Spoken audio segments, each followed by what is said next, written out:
Hello everyone, I am the storyteller and I am here to help you today. I know you use this video to fall asleep, so before that, like the video and subscribe to the channel. Also, where are you from and what time are you watching? Now get comfortable and relax. The first time I heard it, I dismissed it as the wind through the old ventilation system. A whisper, barely perceptible, yet somehow intimate in its familiarity. Sparky. No one had called me that in over 30 years. I stood frozen in my kitchen, coffee mug suspended halfway to my lips, listening to the silence that had swallowed the sound. The digital clock on the microwave blinked 3:17 a.m., its green glow the only light in the darkness. I'd been working late again, a habit that had earned me my corner office at Meridian Financial, but cost me a marriage. This house, a modernist monument of glass and steel perched on the edge of Blackwater Lake, was supposed to be my reward. Now, as I stared into the shadows pooling in the corners of my kitchen, I felt the first tremor of unease ripple through me. I told myself it was the stress of the merger, the 80-hour weeks, the ambient I'd been taking to force sleep. My rational mind offered a dozen explanations, each more plausible than acknowledging I'd heard a childhood nickname whispered by an empty house. I drained my coffee and shuffled back to my office, determined to finish reviewing the quarterly projections before dawn. 3 days passed without incident. I settled into the rhythms of the house, learning its sounds, the expansion and contraction of new materials, the hum of high-end appliances, the whisper of the lake wind against the windows. I convinced myself that night had been an anomaly, a brief hallucination born of exhaustion and too much caffeine, until I found the baseball card. It was tucked between the pages of the Wall Street Journal I'd brought in from the driveway that morning. Mickey Mantle, 1956. Tops. Not just any card, but my card. The one with the bent corner and faint blue ink stain on the reverse where my uncle had started to write my name before thinking better of it. The card I'd traded away in the summer of 1988. I recognized it instantly, my fingers trembling as they traced the familiar damage. My throat constricted as I struggled to breathe, a cold weight settling in my stomach. This wasn't possible. This card should be halfway across the country, in the hands of Bobby Winters, who'd traded me his prized fossil collection for it. A collection that had sparked my brief but intense childhood fascination with paleontology. I dropped the card as though it had burned me, watching it flutter to the imported marble floor.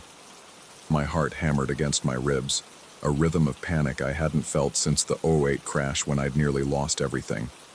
There was no rational explanation for this, no logical path that led to this artifact from my past appearing in my newspaper.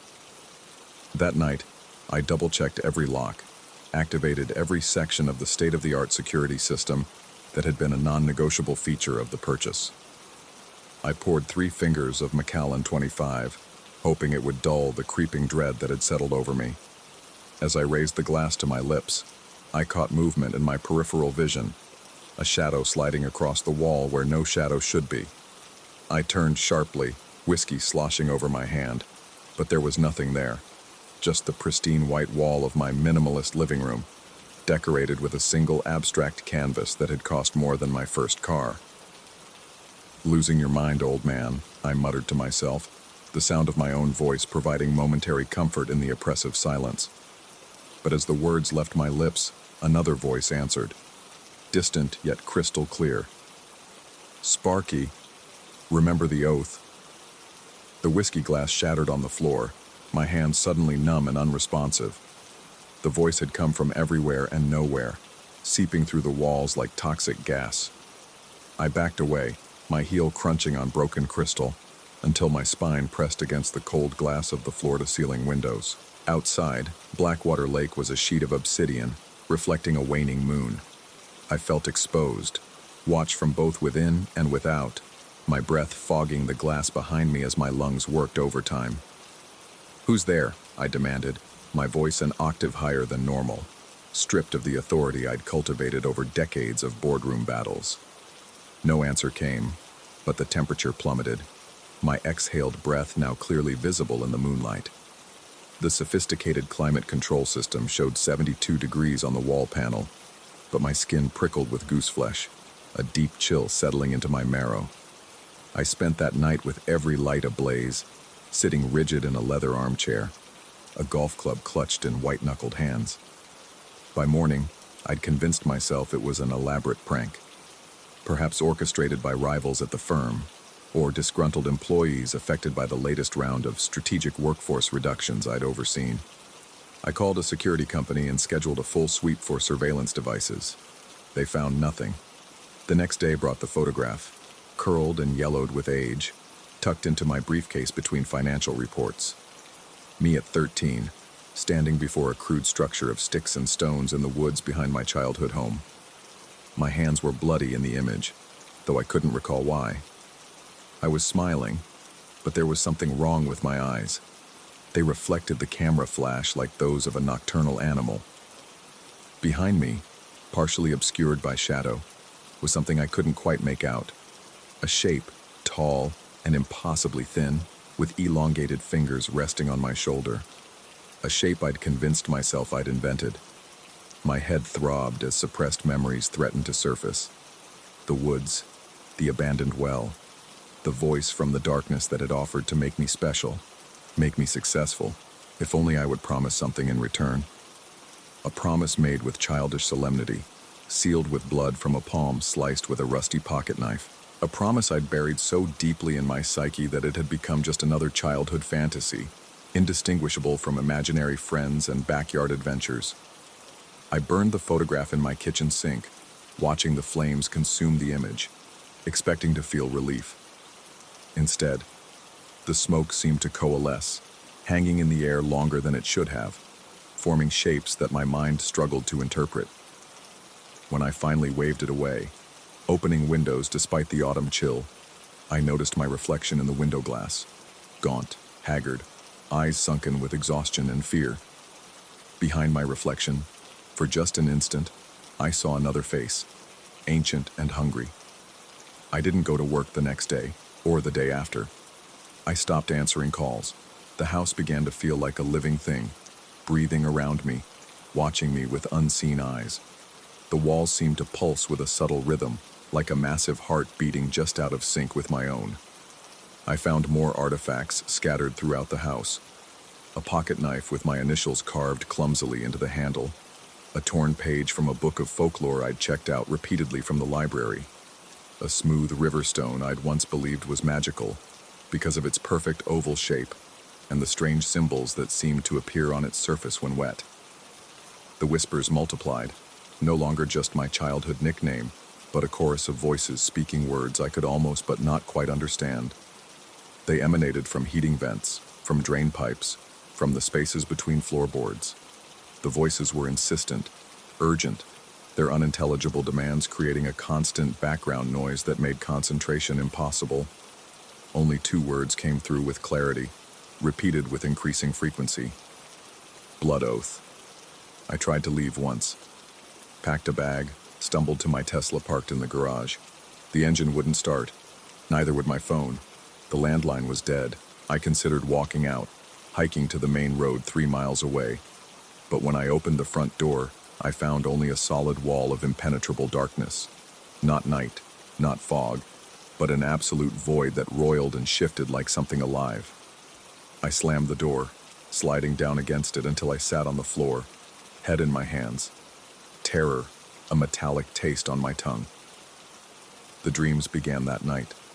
Dreams of the ritual, of the entity I'd encountered as a young boy, drawn to it through a combination of loneliness, ambition, and the reckless courage of youth. In the dreams, I saw what I had promised in exchange for my future success. Upon reaching the apex of my achievement, I would complete a second ritual, one that would open a doorway. I hadn't understood then what kind of doorway, or what might come through it. Now, as the memories returned with brutal clarity, I understood all too well. I found the instructions the following morning, scrawled in my own childish handwriting on the back of my Harvard Business School diploma, which had been taken from my office wall and placed on my bed while I slept. The requirements were specific and bizarre, Symbols to be drawn, words to be spoken, and yes, blood to be offered. The final line chilled me to the core. Then he shall come through, and the oath will be fulfilled. The rational part of my brain, the part that had navigated complex financial regulations and orchestrated billion-dollar deals, screamed that this was madness. I was having a psychotic break, or being drugged, or experiencing some complex hallucination brought on by stress and isolation. But deeper, older instincts recognized the truth. I had made a bargain as a child, and the time had come to pay. For days I resisted. I tried to outlast it, to outthink it. I went without sleep until I collapsed from exhaustion, only to wake to new artifacts, new manifestations. The walls began to bleed a black, viscous substance that evaporated when touched. The rooms rearranged themselves when I wasn't looking, so that doors led to unexpected places and familiar hallways stretched into impossible geometries.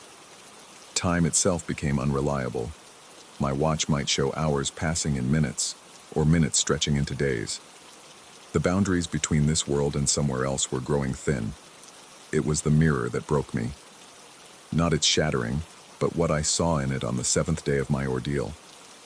My reflection hadn't been my own for some time, always slightly out of sync, smiling when I frowned, reaching for things I wasn't touching.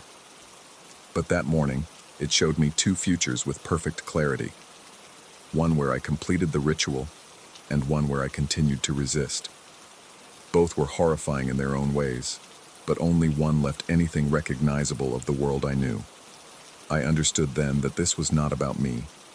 The entity had used me, yes, used my ambition, my drive, my willingness to sacrifice anything for success. But the price was far higher than just my soul. What waited on the other side of that doorway wanted entry to this world, and I had unwittingly agreed to be its usher. That night, as the voices reached a fevered pitch, and the walls of my beautiful home rippled like water, I made my decision. I gathered the artifacts that had appeared, the baseball card, the knife, the stone, and a dozen other fragments of my past. I placed them in the center of the living room, arranging them in the pattern described in the instructions. I spoke the words, ancient syllables that felt like broken glass in my mouth. Then, instead of offering my blood to complete the ritual, I did the one thing the entity hadn't anticipated. I changed the terms of our agreement. I can't explain how I knew it would work. Perhaps some vestige of knowledge from that first encounter, or perhaps simple desperation. But I understood with sudden clarity that while such entities are bound by the exact words of a bargain, the interpretation of those words can be fluid. I had promised to open a doorway, yes, but I hadn't specified where that doorway would lead. As the air in the center of the circle began to shimmer and distort, I focused every ounce of my will on a different destination. Not our world, but the void I had glimpsed outside my door. The space between spaces, a prison rather than a gateway. The effect was immediate and catastrophic. A howl of rage tore through the house, shattering every window and light bulb simultaneously. The floor beneath the artifacts cracked open, revealing not the concrete foundation, but a swirling abyss. The pull was tremendous, a vortex that dragged at the fabric of reality itself. I was thrown against the wall, pinned there by forces beyond physics as the entity, now partially materialized as a writhing mass of shadows and angles that hurt the eyes to perceive, was sucked toward the opening. Its resistance was tremendous. The house groaned around us, timbers splitting, glass melting, the very air electrified with its fury. For a moment that stretched into eternity, we were locked in stalemate. The portal pulling, the entity resisting, myself caught in between. In that frozen moment, it spoke directly into my mind, promising new bargains, threatening cosmic retribution, offering knowledge beyond human comprehension. I closed my eyes and whispered a single word, a name I hadn't spoken since that summer day 30 years ago. Not my nickname, but the entity's true name, given in a moment of careless pride during our first encounter. The name I had carefully omitted from my childhood memories, along with everything else. The effect was like a thunderclap without sound. When I opened my eyes, the portal was gone. The artifacts were gone. The damage to the house remained. Broken windows, cracked floors, walls warped beyond repair. But the presence, the whispers, the distortions in reality, all had vanished as though they had never been. I stood in the ruins of my perfect house, my body shaking with exhaustion and residual terror. Outside, through the shattered windows, I could see Blackwater Lake reflecting the first light of dawn. The world looked solid again, real and ordinary in the growing light. I knew it wouldn't last. Such entities don't surrender easily, and while I had won this encounter, I had no illusions that it was gone forever. But I had bought time and understanding. I left the house that morning with nothing but the clothes on my back and the knowledge in my head. I didn't look back as I walked down the long driveway toward the main road. Some prices are too high, no matter what's offered in return. Some debts can't be paid without losing something essential. I don't know what will happen when the entity finds another way to reach me, through another bargain, another ritual, another door left carelessly open. But next time I'll be ready. Some promises are meant to be broken. In Story 2. There's a moment when you realize your house no longer belongs to you. It happens quietly, a doorknob turning when no one is there, the subtle click of a latch releasing somewhere in the empty hallway.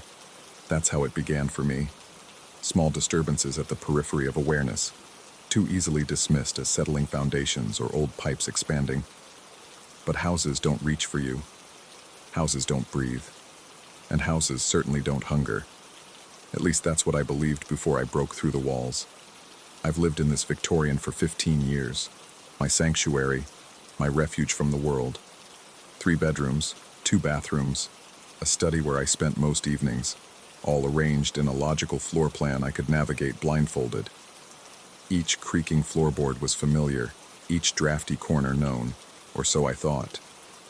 The first incident occurred on a Tuesday evening in late October.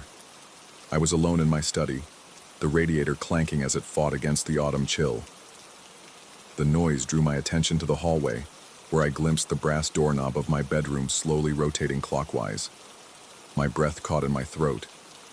I watched, paralyzed, as it completed a full turn before stopping. No door opened. No one entered or exited. Just the silent, deliberate rotation of metal that should have remained still.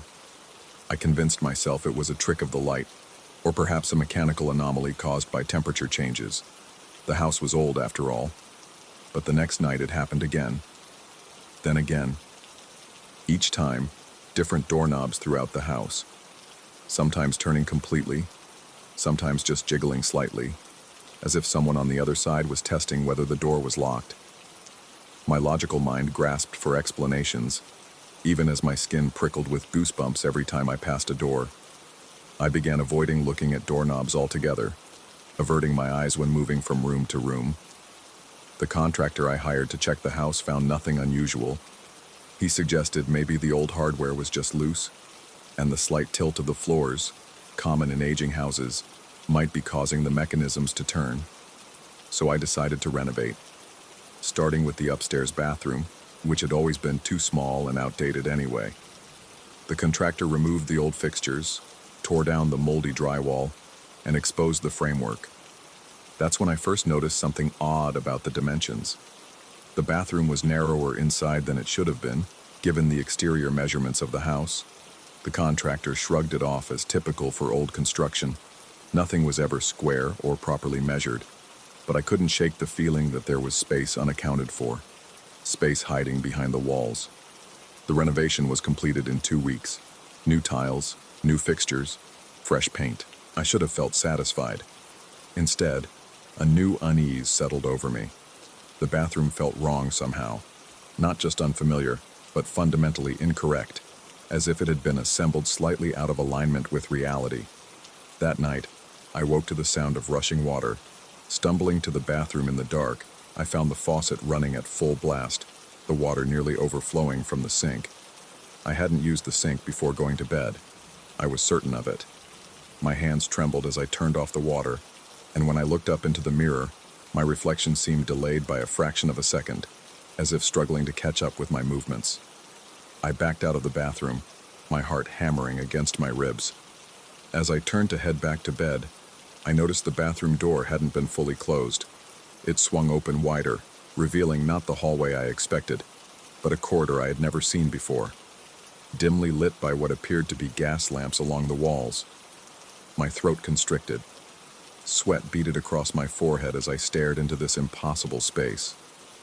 The corridor stretched at least 30 feet, far beyond where the exterior wall of my house should have been. The wallpaper was an ancient floral pattern I had never selected. The floorboards were wider, darker, and worn in different places than my own. I shut the door firmly, pressing my back against it, breathing in ragged gasps. When I finally gathered the courage to open it again, the familiar hallway of my house had returned. I convinced myself it had been a vivid dream, the product of stress and an overactive imagination triggered by the renovation. But the next night, it happened again. This time, when I opened my bedroom door intending to go downstairs for a glass of water, I found myself looking into a version of my living room that wasn't mine. The furniture was arranged differently. The colors were wrong, all deep reds and browns instead of the blues and grays I had chosen. And worst of all, there was someone sitting in the armchair by the fireplace. Someone with my face, but not quite right. The eyes too wide, the smile stretched too far across features that seemed subtly elongated. I slammed the door shut, my body shaking uncontrollably. Cold sweat soaked through my t-shirt. I pressed my ear against the wood, listening for movement on the other side. Nothing. When I finally worked up the nerve to open it again, my normal upstairs hallway had returned. I began to map these anomalies. They seemed to center around the renovated bathroom, but were spreading. Certain times of day were worse than others.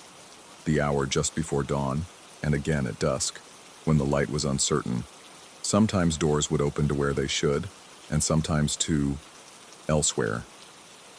I started carrying a notebook, documenting which doors led to which impossible spaces at what times. I developed a system, testing each door before fully committing to step through. My research revealed patterns. The dining room door, when opened between 3:17 a.m. and 3:42 a.m., led to a version of my dining room where everything was covered in dust and cobwebs, as if abandoned for decades. The front door, if opened precisely at sunset, revealed not my porch, but an endless hallway lined with identical doors. The basement door sometimes opened onto a cavernous space filled with machinery I didn't recognize, tended by figures who moved too quickly to properly see. And everywhere, in every alternate space, I would catch glimpses of the others, the not quite right versions of people I knew. My neighbor with eyes that reflected light like a cat's. My ex-wife, her movements too fluid, as if her joints bent in places human joints shouldn't. My brother, speaking in a voice that seemed to emanate not from his mouth, but from somewhere behind him. I began to understand that my house existed in multiple dimensions simultaneously, that the renovation had somehow damaged the barriers between these realities, that doors were not just passages between rooms, but between worlds. I consulted specialists, architects, structural engineers, even a self-proclaimed paranormal expert. I described the phenomenon in vague terms to avoid sounding insane. The most helpful was an elderly professor of theoretical physics, who spoke of multiverse theory and quantum superposition. He suggested, hypothetically of course, that spaces could exist in multiple states simultaneously until observed, just like subatomic particles. That perhaps old houses, having been observed for so long by so many different observers, might develop thin spots between dimensional planes. I didn't tell him that the entities in these other dimensions had begun to notice me watching them. The first time one of them acknowledged my presence, I had been observing a version of my kitchen where all the proportions were slightly wrong. The counters too high, the doorways too narrow. A figure that resembled my father, who had moved to Florida years ago, stood at the sink, his back to me. Suddenly, he went rigid. Then, slowly, he turned. His eyes, when they met mine, were completely black. His mouth opened in what might have been a smile or a grimace, revealing too many teeth. He raised one hand in greeting, then pointed directly at me before making a beckoning gesture. I retreated, slamming the door shut, my lungs burning as I realized I'd been holding my breath. But something had changed. They knew I was watching now. And worse, they seemed increasingly able to affect my reality. Objects began to move when I wasn't looking. I'd set down my coffee mug and find it across the room seconds later. I'd wake to find furniture rearranged. The doorknobs now turned constantly, even when I was staring directly at them. Doors would swing open by themselves, revealing glimpses of those other spaces before slamming shut again. The boundaries were weakening. I could feel it. Sometimes I'd be sitting in my living room and suddenly the wallpaper would ripple, briefly revealing that other pattern underneath before settling back to normal. Sometimes the floor would seem to shift beneath my feet, as if the house itself was breathing. I began hearing voices from inside the walls, muffled conversations in languages I didn't recognize, punctuated by laughter that sounded almost, but not quite, human. I considered abandoning the house, but something told me the phenomenon would follow me. That once the connection had been established, distance wouldn't matter. Besides, I had nowhere else to go. And part of me, a part I didn't want to acknowledge, had grown fascinated by these other dimensions, these other versions of reality layered atop my own. One night, after weeks of deteriorating conditions, I made a decision. Instead of continuing to document and avoid these anomalies, I would confront them directly. I would step fully through one of these doorways and explore what lay beyond. I chose the bathroom door, where it had all started. I waited until 3:33 a.m., the time when, according to my notes, the phenomena were strongest. I stood before the door, my heart pounding so hard I could feel it in my fingertips. Sweat trickled down my spine despite the chill in the air. I grasped the doorknob, which felt unnaturally cold, and turned it. The door swung open to reveal not my bathroom, but a vast cathedral-like space impossibly contained within the dimensions of my house. The ceiling soared at least 30 feet high, supported by columns that looked like they were made of bone. The floor was tiled in a complex geometric pattern that seemed to shift when viewed peripherally. And at the center of the room stood what appeared to be a scale model of my house. Every detail perfect, down to the color of the curtains and the crack in the front step. Surrounding this model were figures, dozens of them. Some resembled people I knew, others were strangers, and still others barely looked human at all. Their proportions wrong, their features fluid and unstable. They all turned to look at me as I entered, their movements synchronized as if choreographed. One stepped forward, a version of me, but older, with gray hair and deeply lined face. His eyes, unlike the others, appeared normal, almost kind. He gestured toward the model house. In a voice that sounded like mine, but distorted, as if speaking through water, he explained what I had already begun to suspect. That reality was not singular but multiple. That certain locations, like my house, existed as nexus points between dimensions. That the renovation had damaged the barriers, allowing bleed-through between worlds that should remain separate. He didn't speak these words directly. Rather, I understood them as impressions forming in my mind as he gestured toward the model. He showed me how each room in the house connected to a different dimensional plane, how entities from these other realities had become aware of the weakening boundaries and were attempting to cross over. Some, he implied, had benign intentions. Others did not. I asked, my voice barely a whisper, if the damage could be repaired. The response came not from my doppelganger, but from the assembled crowd, a susurration of voices that merged into one.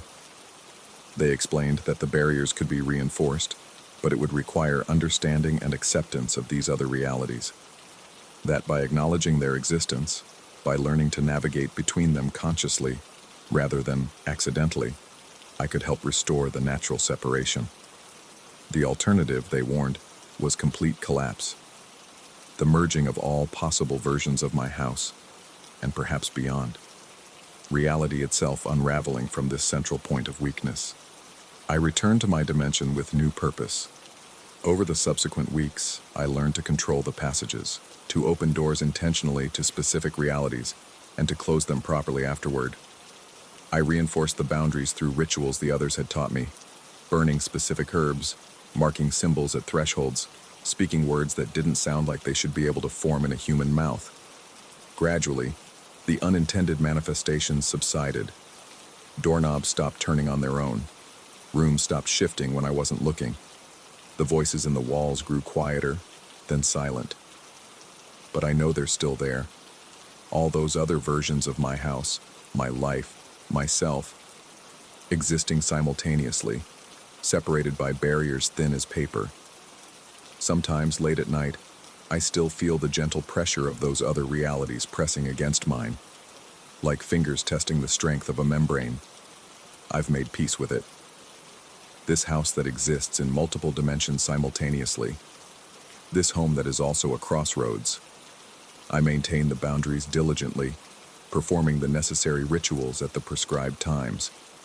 I've even started renovating again, carefully, consciously, with respect for the spaces between walls. I live here with my other selves now, though they keep to their own dimensions. We've reached an understanding, a mutual non-interference pact. Sometimes I glimpse them through windows or mirrors, going about their lives that are almost, but not quite, like mine. And sometimes, when the light hits just right, I can see through the solid surfaces of my house to the complex, multidimensional structure that exists beneath perception. The true form of my home, extending in impossible directions through realities stacked like pages in a book. I no longer fear the turning doorknobs. Now I listen to what they're trying to tell me. Story 3. The first thing I noticed was the silence, not the usual comfortable silence of a home at rest, but the hollow, expectant quiet that seems to hold its breath, waiting. I should have recognized it then, the way time felt stretched and distorted in the corners of my home. But hindsight offers clarity that the present cruelly withholds. That night, surrounded by laughter and the warm glow of wine, I had no idea that reality was beginning to fracture around me, that time itself had developed a taste for moving backward. It was a Friday evening in late October when it began. I had invited 3 friends over for dinner, a simple gathering to break the monotony of my increasingly isolated existence since the separation. The meal had gone well. My cooking skills hadn't deteriorated as much as I'd feared. We sat around the dining table, glasses filled with a Cabernet I couldn't afford but had splurged on anyway, when the sound cut through our conversation like a blade. The crash was unmistakable, the distinctive crystalline shattering of glass against a hard surface. All 4 of us froze, conversation halting mid-sentence. My apartment wasn't large, and the sound had clearly come from the living room, not 10 yards from where we sat. Aaron raised an eyebrow, silently questioning if I was expecting anyone else. I wasn't. I pushed back from the table, a strange heaviness settling in my chest as I stood. My friends followed behind me as we moved cautiously toward the source of the noise. The short hallway between dining room and living area seemed unnaturally long, the air thicker than it should have been. My skin prickled with goosebumps despite the warm temperature. What we found made no sense. In the center of my living room carpet stood a wine glass, one from the set I'd been using for dinner.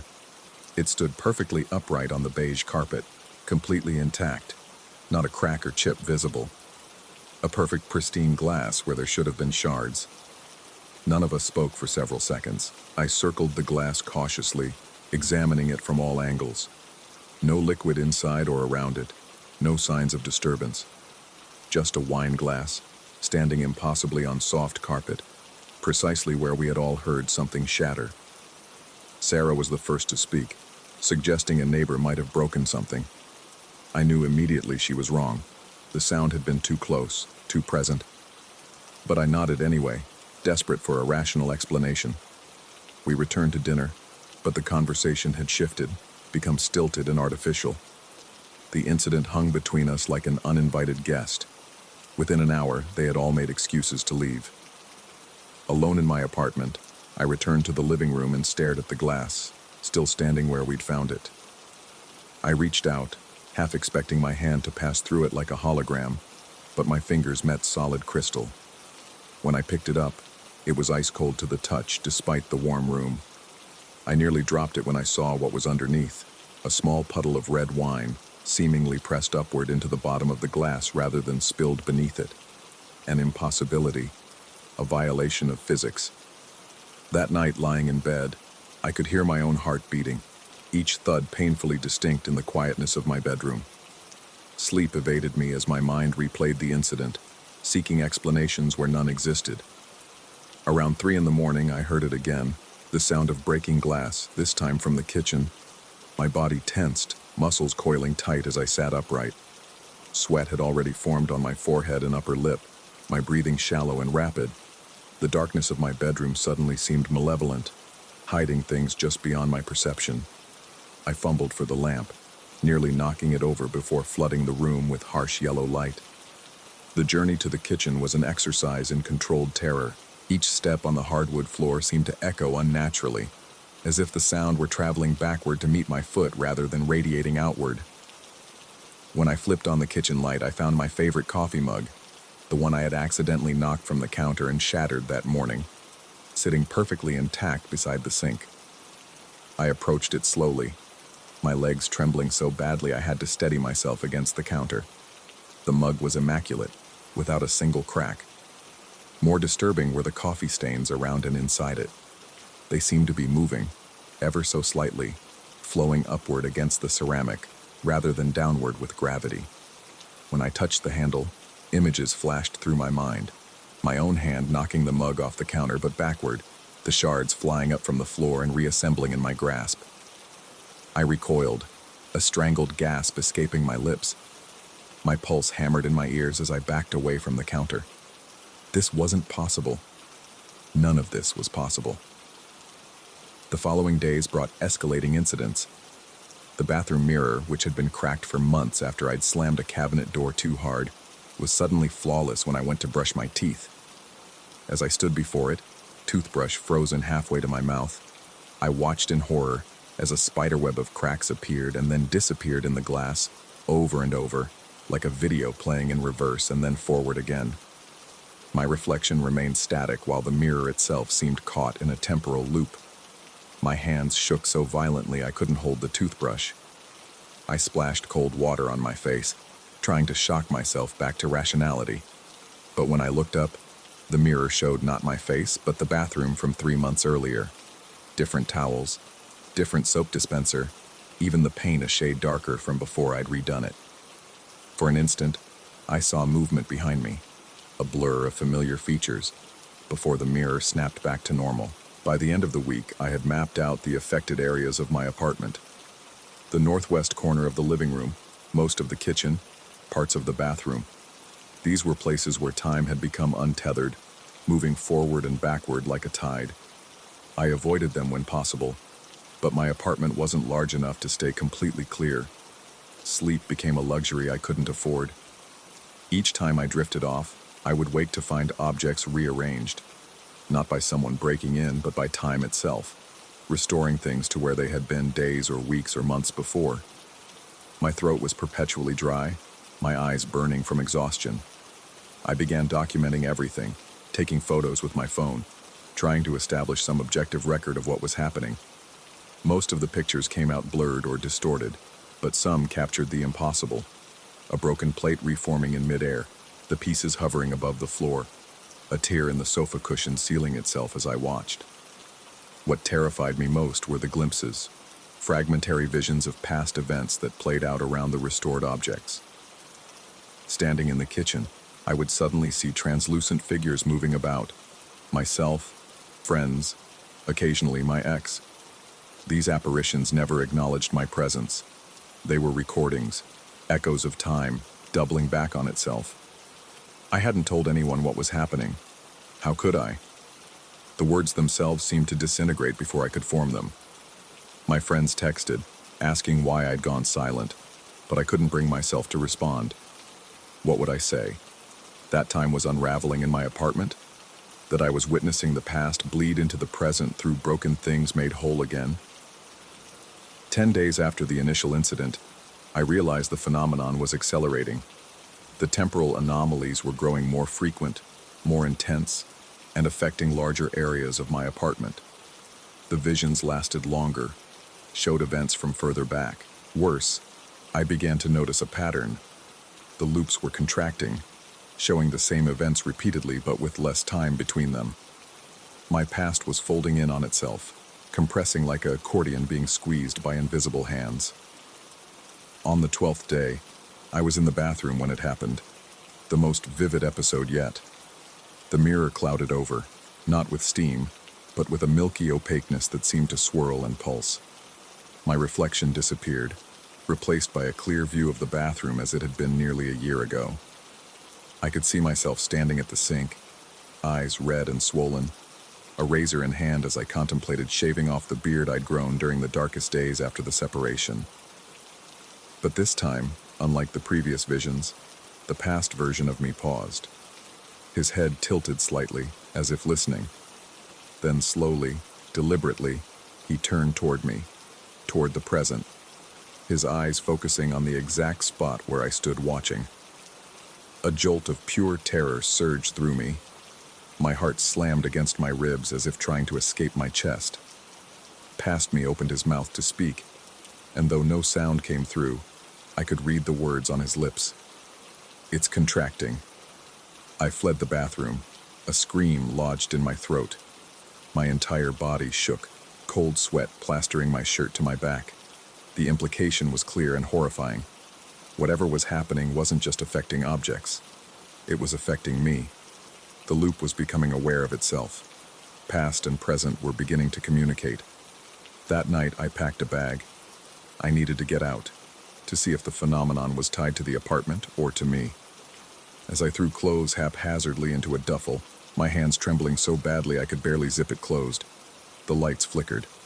Not the usual electrical stutter, but a rhythmic pulsing that seemed synchronized with my heartbeat. The air grew thick, resistant, like moving through water. I made it as far as the front door before it happened. The biggest reversion yet. The entire apartment shifted around me. Furniture rearranged itself, paint changed color, objects appeared and disappeared. I stood frozen, watching months of time roll backward in seconds.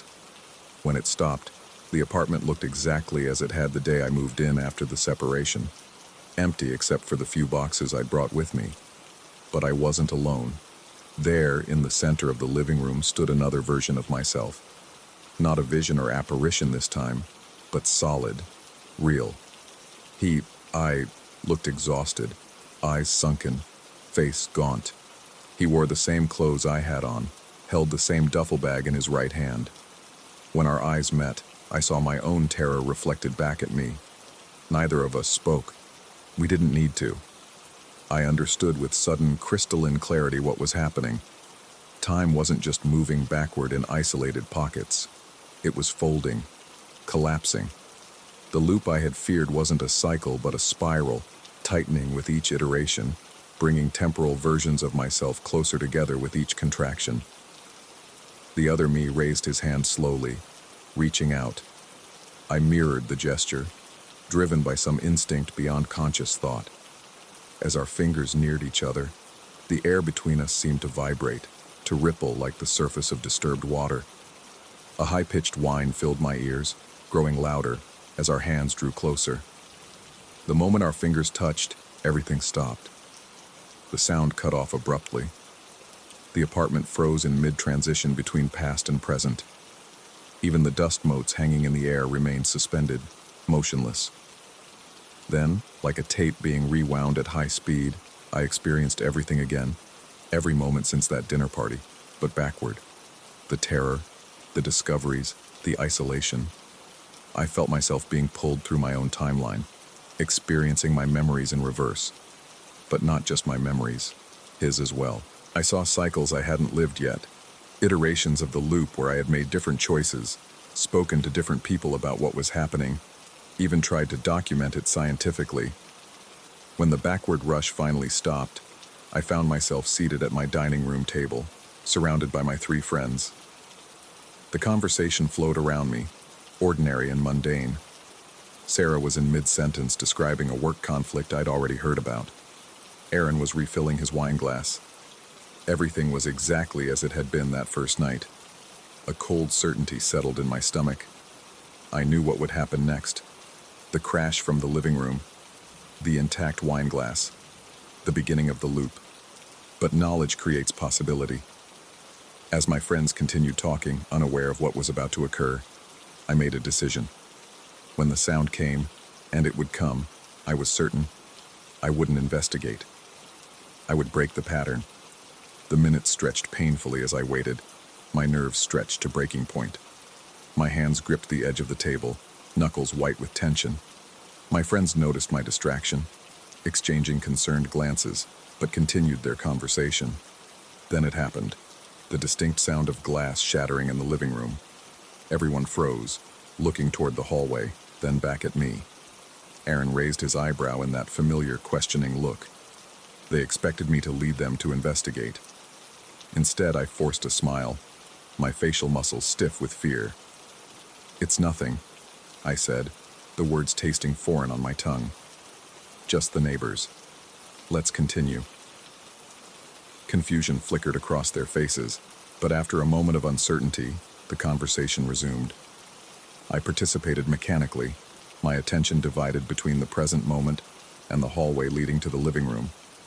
Part of me expected reality to fracture, to force me into the predetermined path. But nothing happened. Hours later, after my friends had gone, I stood at the entrance to the living room, heart pounding in my chest. I hadn't turned on the light, hadn't looked to see if the glass was there. Now, the moment of truth had arrived. I flicked on the light switch, flooding the room with harsh brightness. The carpet was empty. No wine glass stood impossibly upright on its surface. Relief washed over me in a dizzying wave.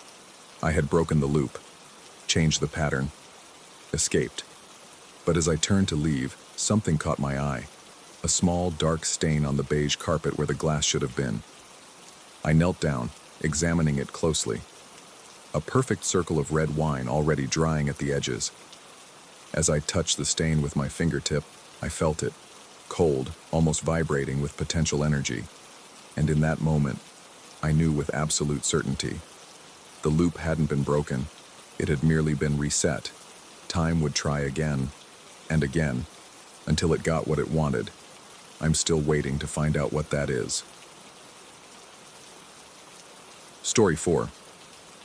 I still remember the exact moment I first sensed that something was off. The fluorescent light in my bathroom flickered, casting the space in a pale, sickly glow that made my skin crawl. It was late, and the kind of heaviness that settles over a silent house pressed in around me. But there was something else in that air, an undercurrent of unease that I couldn't quite name. My eyes locked on a single black tile nestled among the glossy white ones on my newly renovated bathroom wall. It seemed to pulse under the light, as if it were trying to draw my attention. In that initial moment, I felt a surge of apprehension so strong that I almost turned around and fled. But I didn't. I took one step closer, my heart pounding in my ears, and that was the beginning of everything that followed. I had spent weeks supervising the renovation of my bathroom. I wanted a space that felt modern and sleek, with a touch of boldness. The contractor had shown me an array of standard white tiles, then suggested a contrasting black tile set randomly for a contemporary aesthetic. It seemed like a nice idea, visually striking, nothing more. But from the day the renovations ended, the entire bathroom felt wrong. At first, it was subtle. The lighting seemed too dim no matter how bright the bulbs were, and the air felt stale, as if it had been trapped there for decades. Sometimes the smell of wet concrete mingled strangely with a faint metallic tang that no amount of air freshener could eliminate.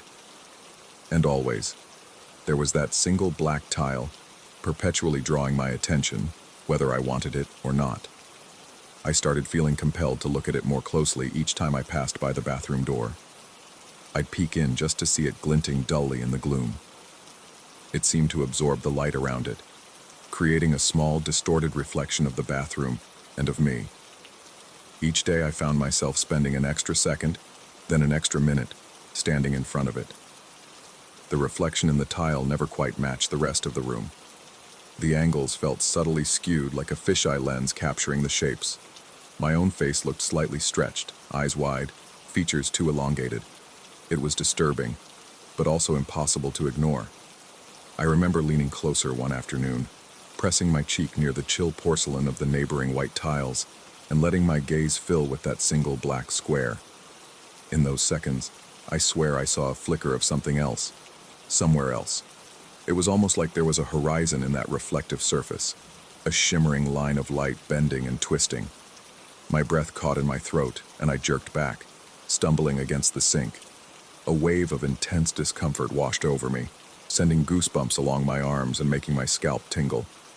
The rational part of my mind insisted it was just a trick of the eye, but no matter how hard I tried to reassure myself, I couldn't forget the unsettling sense that I had glimpsed another landscape through that tile. Over the following days, my obsession deepened.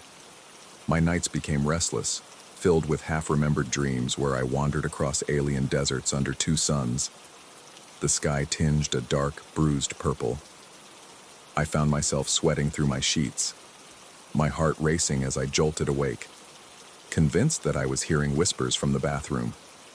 The dreams were vivid, packed with unsettling geometry, sharp angles that twisted upon themselves, rock formations that breathed in unison, and swirling lights overhead that seemed to pulse in time with my own hammering pulse. When morning came, I'd drag myself into the bathroom, hands trembling, and see that black tile shining in the artificial light, as if inviting me to stare deeper. Eventually, I couldn't resist the pull. I would stand there, practically nose to the glossy surface, trying to discern shapes beyond my reflection. The more I looked, the more convinced I became that there was indeed some foreign realm hidden behind the tile's mirror-like sheen. On one particularly tense evening, I turned off the overhead light, letting only the soft glow from the hallway filter in. The black tile seemed to glow faintly from within. As my eyes adjusted, the room around me felt less familiar. The corners seemed to stretch unnaturally, and a low hum reverberated through the silence. A sudden wave of vertigo nearly knocked me off my feet. It felt as if the tile was opening, encouraging me to fall inside. In that moment, my breath was ragged. My heart thudded so violently in my chest that I could feel it in my throat, and a bead of sweat trickled down my temple. I became certain the tile was a gateway. The knowledge filled me with equal parts dread and a twisted sort of curiosity. I began to notice changes in the rest of the bathroom. The white walls weren't exactly white anymore. There was a faint grayish tint that seemed to creep across them like mold, though no actual mold was present. The corners where the tiles met lost their neat alignment. They were subtly skewed, tilting at angles that made my eyes ache when I stared too long. The single window on the bathroom wall seemed smaller, its frame slightly warped. Each time I entered, I had the feeling that the space was no longer obeying the normal laws of geometry or physics. I stopped inviting people over to my home. I found excuses to avoid letting anyone near the bathroom, afraid they might sense something or ask about the bizarre changes. My anxiety flared whenever I passed that door, an almost tangible fear that something might be waiting on the other side. And yet, I felt compelled to keep checking it. Several times I woke in the middle of the night, covered in cold sweat, convinced I'd heard a soft chanting. My mind told me I must be hallucinating from stress, but the chills rippling through my body didn't care about rational explanations. Late one night, I stood in the bathroom doorway, the hall light at my back, and observed the steady transformation. The mirror above the sink reflected an unfamiliar room. Instead of the usual neat arrangement of toothbrush and hand soap, the reflection hinted at shapes that writhed and pulsated. The air smelled of ozone and something damp, reminiscent of a cave. Even the ceiling looked slightly bowed, as though it was breathing in tandem with the walls. I felt my stomach flip, and a rising panic threatened to consume me. My skin was clammy, beads of sweat forming on my forehead. Yet I couldn't bring myself to look away. In the reflection, the black tile had doubled in size. Confusion overtook me. I was certain only one tile had been black, but within the mirror, I saw two black squares, side by side, each emanating that same unsettling shimmer. When I turned to look at the actual tiles, though, I still saw just one. Was the reflection lying, or was it showing me an inevitable future, a preview of what was creeping into our reality? The possibility that my mind was fracturing under stress haunted me. My heart hammered, and I ran a hand through my sweat-damp hair, telling myself I must be exhausted, that I needed rest. But I knew in my core that no amount of rest would dispel the creeping sense of dread. I began to hear a faint voice, or multiple voices, whenever I lingered in the bathroom. They didn't speak in a language I could decipher. The intonations rose and fell like a sinister melody, reminding me of murmured chanting heard through a thick wall. The sounds seeped into my consciousness, prodding my paranoia. My hands would shake whenever I turned the doorknob, and my legs felt like lead as I stepped over the threshold. At times, I caught myself murmuring words in an unfamiliar language under my breath, only to jolt in horror at the realization of what I was doing. It was as if the portal, or whatever it was, had started to take root in my mind. The transformation of the bathroom accelerated. Small cracks appeared in the white tiles, but instead of normal fractures, they formed swirling patterns that glowed faintly. On some days, I'd see them crawl across the surface in real time, as though living vines were under the ceramic, spreading their roots. The standard bathroom fixtures began to look warped. The sink's basin was no longer a neat oval, but an elongated shape with edges that seemed to ripple under the light. Even my reflection became alien. My eyes looked sunken, the skin around them stretched taut, and the darkness beneath them seemed to deepen daily. I was losing myself to this other dimension, slowly but surely. My nights were hellish. I often dreamed of stepping into the bathroom and finding it transformed into a vast corridor of black tiles that led onward infinitely. In these dreams, the walls pulsed like organic tissue, and overhead lights flickered in and out of existence. The floor beneath my feet felt spongy, as though I was treading on a giant creature's back. Always, the same indescribable voices echoed around me, urging me forward. There was no sense of safety, only the overwhelming certainty that something waited at the end of that corridor, something enormous and ancient that had taken notice of me. One evening, I caught sight of my own reflection in the black tile, but it wasn't exactly me. The figure's features were distorted, cheeks sunken, eyes much larger and darker than my own. Its lips moved, forming words I couldn't make out. I felt my chest tighten and a lump formed in my throat. Despite my terror, I leaned closer, ignoring the tears burning the corners of my eyes, ignoring the sweat dripping down my face. My reflection appeared to beckon me, arms outstretched, a silent invitation to come through to wherever it was. My breath came in ragged gasps, and I felt my knees threaten to buckle. At some point, my desperation drove me to attempt to rip out the tile altogether. I grabbed a hammer and chisel, marched into the bathroom, and aimed the chisel's point at that obsidian square. But as soon as I touched the chisel to the tile, I was seized by a violent wave of vertigo. The walls seemed to lurch inward, the tiles rippling like water. My vision blurred, and I heard those voices pitch into a discordant roar. The chisel fell from my trembling grip as I collapsed against the bathtub, panting and shaking. When the dizziness subsided, I found a small hairline crack where the chisel had struck, but the tile itself seemed intact. It felt almost alive, guarding itself against my intrusion. Realizing brute force was useless, I toyed with the idea of abandoning my apartment altogether. But a grim curiosity kept me tethered. Part of me needed to know what was on the other side of that tile, whether it was an actual gateway or just a manifestation of my deteriorating mind. I resolved to face it. My body trembled with fear each time I stepped inside the bathroom, yet I returned again and again, drawn like a moth to the flame. The changes continued. Corners twisted further, the tile cracks glowed brighter, and the fixture surfaces pulsed like living tissue. The chanting voices became louder, no longer muffled but echoing as though just behind a thin veil. I started to notice my own heartbeat syncing with that rhythmic chant, a throbbing tempo that resonated in my bones. On the final night of my ordeal, I found the bathroom fully transformed. The walls were a patchwork of shifting geometry, each tile appearing to breathe in slow, deliberate patterns. The air was thick and humid, carrying a strange metallic taste that made me gag. I could see faint lights flickering inside the black tile, like distant stars in a violet sky. My heart thundered in my chest and my breathing came in sharp, shallow gasps.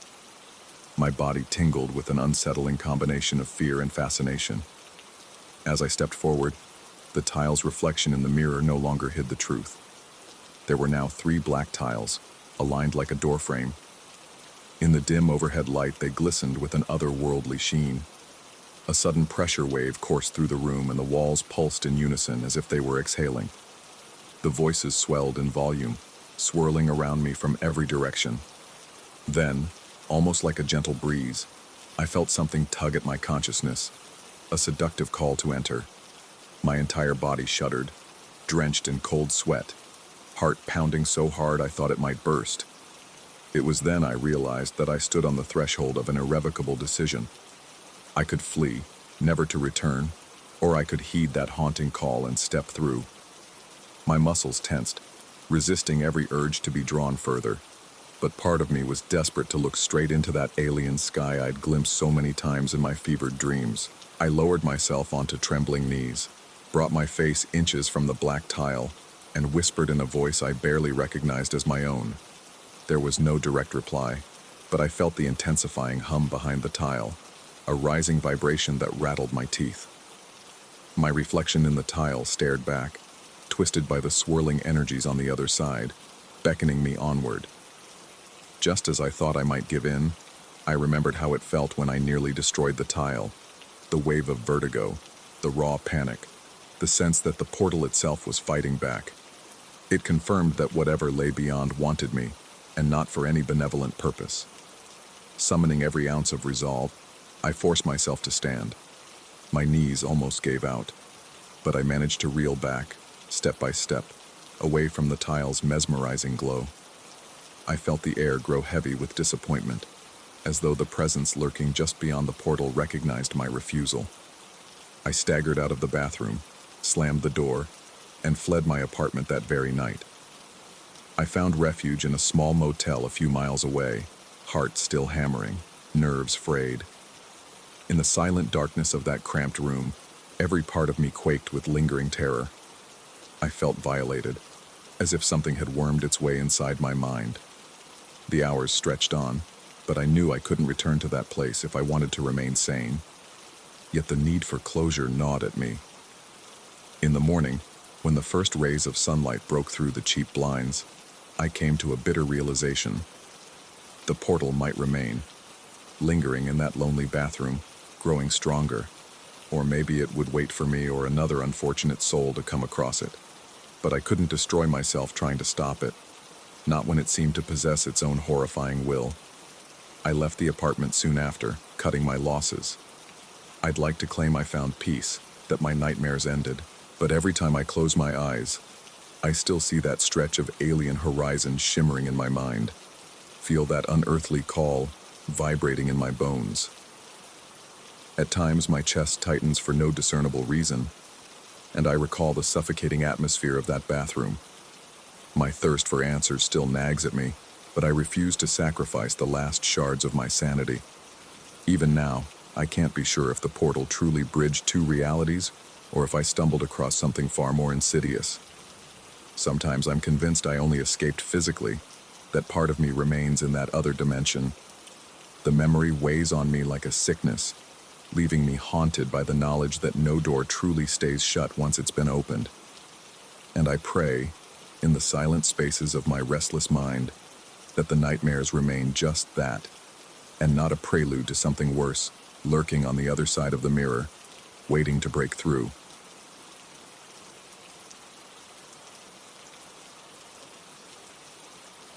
Story 5.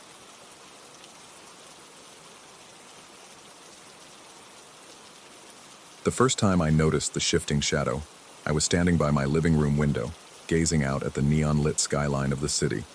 A foul electric hum seemed to buzz in my ears, though I couldn't pinpoint its source. My skin crawled, as if my nerves had been charged by a sudden jolt of static. Then I saw it, lingering in the far corner of the ceiling like a smudge of soot that kept expanding, devouring the pallid light of the overhead lamp. Instantly, an uneasy knot formed in my stomach, and my lungs constricted in a shallow breath. It was as though my body sensed something dangerous long before my mind could register the threat. I tried to brush off the experience as a trick of the eyes or an unusual play of shadow. But later that night, as I was brushing my teeth, I glimpsed that same dark stain huddled behind the shower curtain. My heart pounded, loud enough to reverberate in my ears, and cold sweat trickled down my temples. I threw the shower curtain aside, convinced I would catch some intruder. Yet there was nothing, only the ordinary pastel tiles and a quietness so heavy it seemed to press down on me.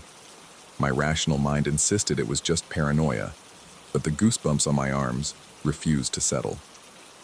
Over the following days, small details in my apartment began to unnerve me. The lights flickered randomly, even though I replaced the bulbs.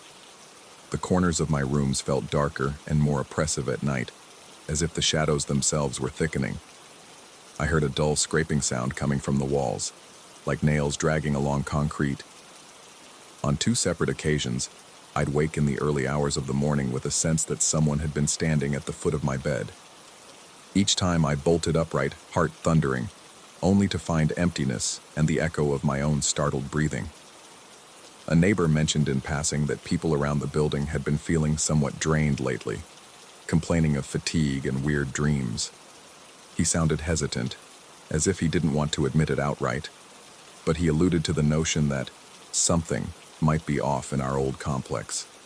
I remember noticing how his eyes appeared dull, as if the light behind them had dimmed. The next day, I ran into another resident who spoke about hearing voices in the stairwell at odd hours. Her story came to me in fragments of anxious rumor. She claimed that at night, the hallways felt narrower, and the walls seemed to vibrate with an unsettling frequency. These whispered stories amplified my own sense of foreboding. My gut churned whenever I returned home after dusk. I often found myself lingering in my car or in the lobby, forcing myself to push forward only when I had no other choice. Each time I inserted my key into the lock, I swore I felt a slight suction from the other side, like the apartment itself was inhaling. My palms would sweat, and my heart rate would spike for no apparent reason. Sometimes, in the silence of the living room, I sensed a presence behind me, an odd displacement of air, a faint whisper of movement. But whenever I turned, there was nothing but a flicker in my peripheral vision. Eventually, that murky blot in the corners began to coalesce into a vaguely humanoid shape.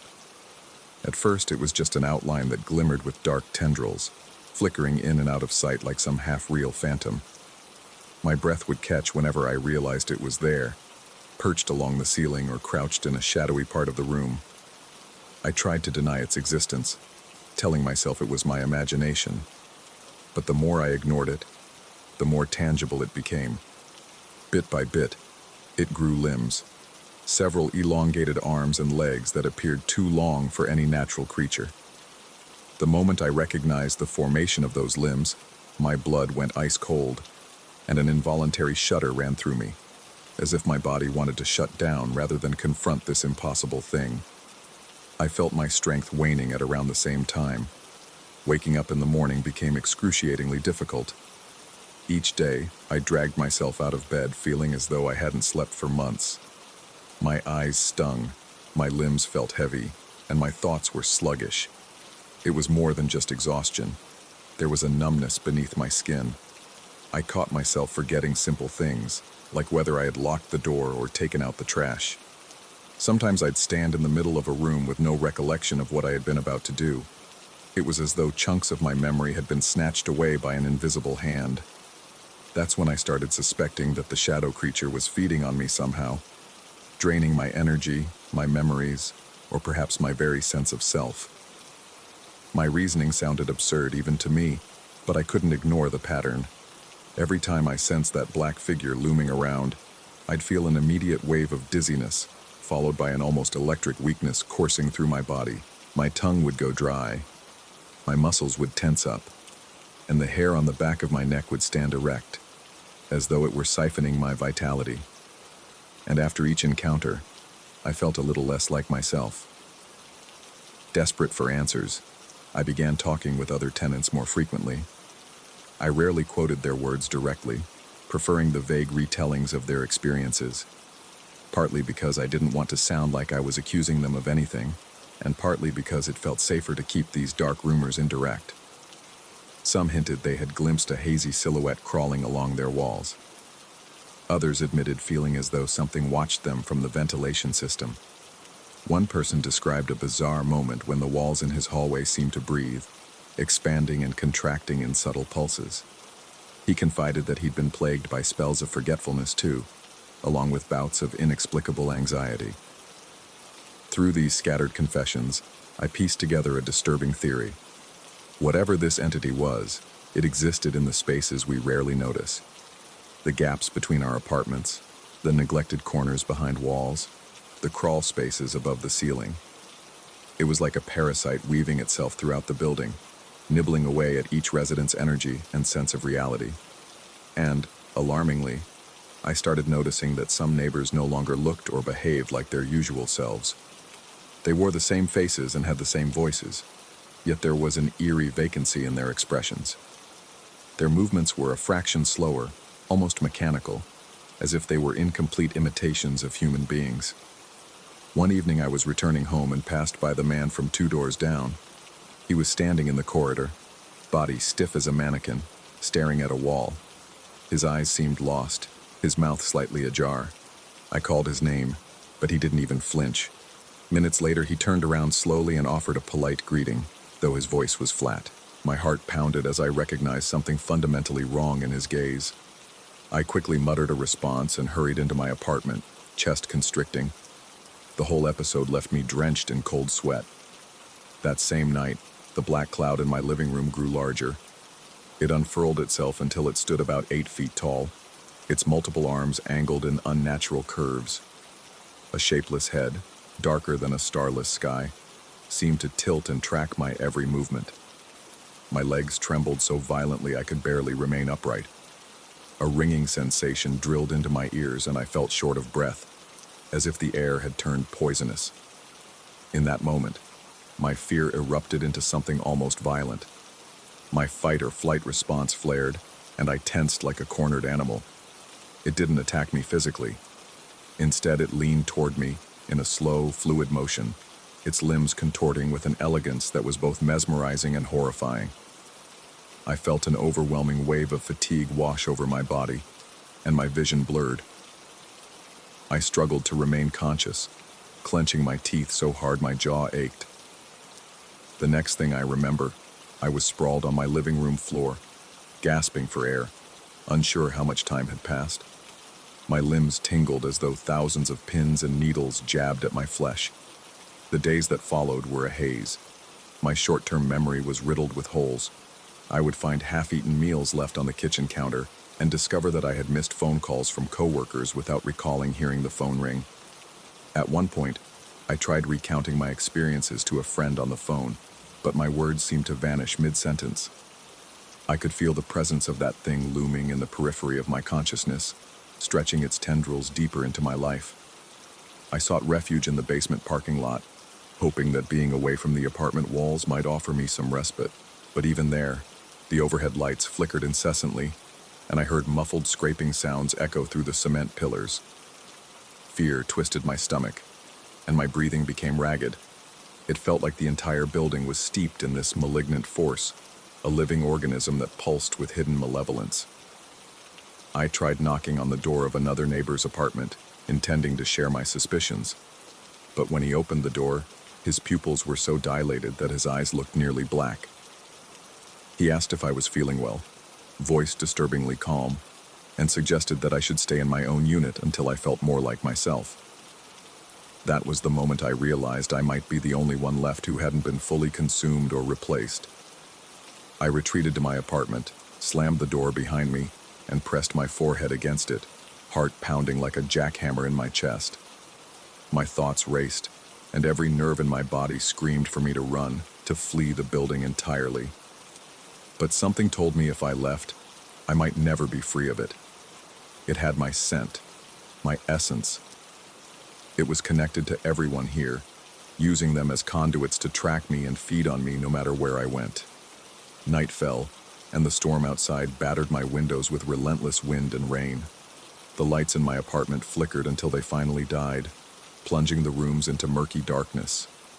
The only illumination came from intermittent flashes of lightning, which revealed quick snapshots of that towering mass in the corner. Each flash etched the creature's elongated limbs and featureless head into my vision.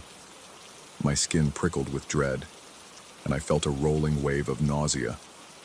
My breath came in short, shuddering gulps. I could feel my heart hammering against my ribcage as though it wanted to burst free. Then I heard a soft scraping on the inside of my walls. It sounded like long fingers slowly being dragged across the plaster, searching for a way in. Panic seized my body and I staggered backward, nearly tripping over my own feet. My chest felt tight, and my vision swam with dizzying spots of black. It was in that moment, crouched in the darkness, that I realized I had to confront this entity. Running was impossible. Reasoning with it was absurd. But if I stood there passively, it would complete whatever twisted transformation it had planned, robbing me of my memories and ultimately replacing me with some unfeeling copy. I pulled open the door to the hallway, certain I would find the same pitch-black gloom. But to my surprise, the corridor lights were still on, casting a sickly yellowish hue over the walls. The patterns in the carpet seemed alive, swirling with each of my steps. I heard a faint buzzing, like fluorescent bulbs on their last legs, but louder and more menacing. As I moved, my knees wobbled and my teeth chattered. The atmosphere felt thick, claustrophobic, as though the building itself were breathing down my neck. I marched toward the stairwell. Every landing and every corner felt tighter than before, the air clogged with an invisible heaviness. My own pulse roared in my ears. Eventually, I reached the top floor, a place I'd never explored. The door was ajar, and from the darkness beyond I sensed the presence of that shape, bigger now, spreading itself across the walls. I forced my trembling legs forward, ignoring the sweat that slicked my palms and dampened my shirt. A single overhead lamp blinked, revealing glimpses of black tendrils woven through the ceiling like grotesque roots. In those flickering moments, I saw them, people from the building standing motionless. They appeared half-transparent, each face frozen in a mask of numb acceptance, as if their minds had been hijacked. I recognized a few neighbors. Their bodies flickered in and out of solidity, like ghosts tethered to the entity's influence. Their eyes glowed faintly, a sign that this thing had merged with them. I felt a surging terror, my breath coming in ragged gasps that stabbed at my lungs. At the center of the room, the black cloud formed its main body. It stood tall, arms stretched wide, limbs branching out like a hideous tree. In an erratic flash of light, I saw that it was studded with faces of the tenants who had been consumed, each one an imprint smoldering in the darkness. Every face was locked in an expression of silent horror. My insides twisted in revulsion, and my vision blurred momentarily. I stood there, fists clenched at my sides, unsure if I could do anything at all. Yet I felt an urgent impulse to resist. I remembered the fragments of my memory that it had taken, the hours and days that vanished, and the sense of self it was devouring. Summoning all my will, I glared at the entity. My chest burned with fear and anger, and I could feel my own heartbeat pounding so fiercely I thought I might collapse. A sudden thunderclap resonated through the building, shaking the walls.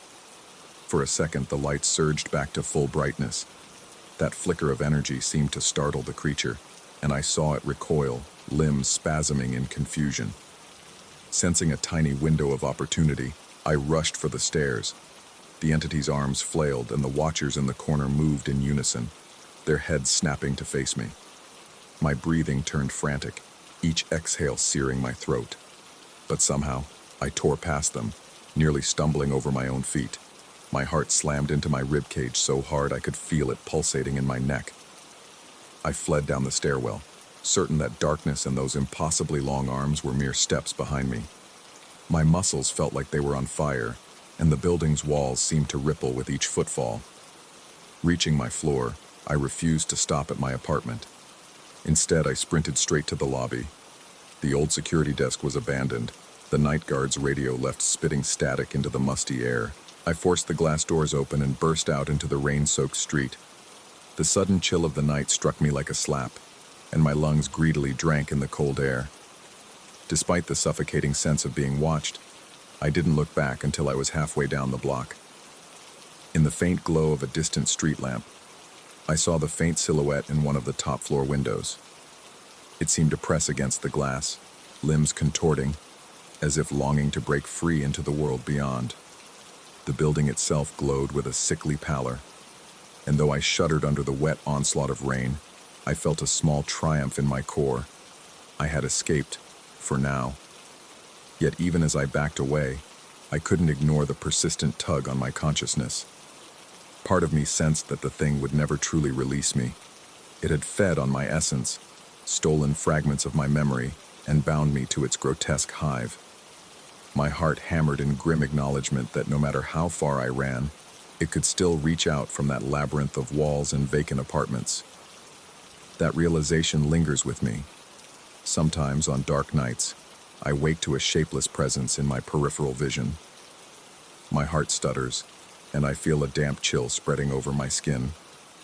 More than once I've glanced at my reflection in a mirror and seen a faint shadow flicker behind me, too quick to identify. My breath catches in my throat, and a cold sweat slicks my palms. I don't know if it's truly there or if my trauma has stained my perception. Either way, the knowledge eats away at me. It's out there, pulsing in the interstices of that building, feeding on unsuspecting tenants, replacing them with versions under its control. I remain vigilant, though I can't be entirely sure of what is real and what is a phantom conjured by fear. Every so often, I recall the sensation of those elongated limbs brushing against my mind, siphoning my vitality. I feel my pulse race, my breath growing shallow, as if a piece of me still belongs to it, trapped in that hollow space between walls. I suspect that escape is a fragile illusion. The real horror is understanding that once it touches you, it never quite lets you go. The building stands, unchanged and silent to any passerby, but inside its walls, that festering presence seethes, waiting for the next faint spark of life to claim as its own.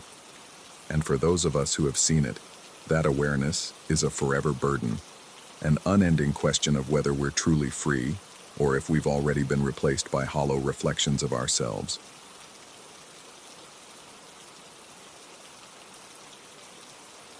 Story 6. Darkness enveloped my office at the university the night I truly understood that silence can be a living thing. My usually placid workspace, with its rows of academic journals, dim desk lamp, and solitary window overlooking the courtyard, suddenly felt charged with static. The dust motes swirling in the faint light seemed to cling to the air, hanging ominously as though they bore witness to something unseen. I felt a hollow thump in my chest, my pulse accelerating with no rational explanation. That was the precise moment I realized my sanctuary was no longer just mine. My name is Thomas Lambert. I teach comparative literature at a small, prestigious institution known for its Gothic architecture and labyrinthine hallways. Each polished corridor has a personality. Some feel solemn, others mysteriously inviting, but my office always felt neutral, almost comforting. The stack of papers needing grading was always present, a testimony to my routine. Professors typically find peace in their clutter, an organized chaos that only we understand. Yet, 1 week ago, I began noticing a subtle shift. The energy in the room was different, as if someone had rearranged the furniture in the dark without moving a single piece. At first, I brushed off the unsettling impression. I told myself I was simply tired, that my imagination was running wild after too many consecutive late nights. But I knew deep down, something else was going on. Late one evening, I was gathering research notes on symbolic representations in ancient texts. My office door creaked with every breath of wind in the hallway. I remember feeling an unexplainable sense of being watched. My body responded before my mind could rationalize the feeling. My shoulders tensed, sweat forming along my hairline. I paused in the middle of scribbling a note, listening. The overhead fluorescent light hummed dully, flickering every now and then. Then, a sharp clatter broke the quiet. I jerked upright, heart hammering so violently it felt like it was trying to escape my ribcage. Across the room, on my old wooden bookshelf, one of my ceramic bookends was lying on the floor, spinning slowly as though it had been propelled by force. I stared at it for what felt like minutes, unable to tear my eyes away. The shelf itself looked untouched, The books were neatly in place, arranged according to my personal system. After the shock subsided enough for me to move, I lifted the ceramic piece. My fingertips trembled, and I swallowed hard in an attempt to steady my breathing. I placed it back on the shelf, convinced it had simply toppled off on its own. Yet the force with which it had fallen suggested something else entirely. It hadn't slipped. It had flown. The following night was worse. I was hunched over my desk, scanning an old manuscript, when a dull scraping noise startled me. It originated from behind me, near the row of decorative statuettes I'd collected over the years, replicas of mythological figures, each holding a distinct significance in my comparative literature classes. One by one I heard them tip over. My heart pounded with such intensity that I felt dizzy. Trying not to let panic swallow me, I turned slowly, fully expecting to see all of them on their sides. To my terror, they weren't just toppled. They were levitating, quivering in midair, as if suspended by invisible strings. For a moment, my vision blurred from the raw adrenaline surging through me. Sweat trickled down my temples, my breath ragged, my lips dry and parted in disbelief. Then, as if an unseen hand had lost interest, the statuettes plummeted onto my desk and rolled across it, eventually settling in a pattern that seemed too orderly to be random. The near silence afterward was deafening. My heart thrashed like an animal trapped in a cage, and I found myself wishing for a rational explanation. A gust of wind, a misperceived reflection, anything that would ground me in the reality I once knew. I spent the rest of that night trying to rationalize. Perhaps it was stress-induced hallucinations, I told myself. Perhaps I'd dozed off without realizing. But the sweat on my shirt, the tension in my muscles, the trembling in my hands, these were real physical symptoms. I tried to recall anything I'd consumed, any medication or unusual substance that might induce these visions. Nothing came to mind. As the late hours stretched into early morning, I found myself walking the hallways, flinching at my own distorted reflection in the tinted windows. The next day, while I was away delivering a lecture, I left my office locked. To quell my growing paranoia, I decided to mention my unsettling experiences to a colleague in a vague, roundabout way. I found him in the break room. I implied that unusual things had occurred in my office, objects moving, unnerving sounds. He suggested I might be overworked. He told me that sleep deprivation can cause vivid illusions. I nodded, opting not to reveal the more bizarre details. Even in that moment, my heart thumped uncomfortably in my chest, as though warning me not to share too much. He patted me on the shoulder and said something encouraging, but I barely registered his words. My mind was anchored to the memory of those statuettes hanging in midair. In the evening, I mustered enough courage to return. Pushing open the office door felt like stepping onto the stage of an abandoned theater. My skin prickled with unease, as though 1,000 tiny needles were pressing against me. Flicking on the light, I surveyed the room with care. The statuettes seemed to be back in their rightful places, the shelves orderly. Perhaps the day's normalcy had reset the strangeness. With shaky relief, I began my nightly routine of grading and research. But soon, the flicker in the fluorescent light caught my eye again. A ripple of tension coursed through my body. I steadied my breathing, forcing a slow inhale and exhale, determined not to let fear consume me. After a few minutes, I detected a faint rustling, like paper being shifted. I turned, heart pounding, and froze. My textbooks, stacked neatly near the door, had moved. They were lined up in a bizarre pattern, forming an arc shape that ended at my desk chair. The progression was so deliberate, I nearly lost my grip on reality right then. My pulse pounded in my ears, loud enough that it seemed to drown out the hum of the light. I bent down to examine the pattern, each step feeling like I was trespassing on sacred ground. The volumes formed a neat, letter-like shape, as though spelling something with their spines. My vision blurred with fear, my throat dry. I asked myself if an intruder could have done this, but the locked door and the office's relative security made that unlikely. Besides, the precision of the arrangement felt too purposeful. It wasn't just letters.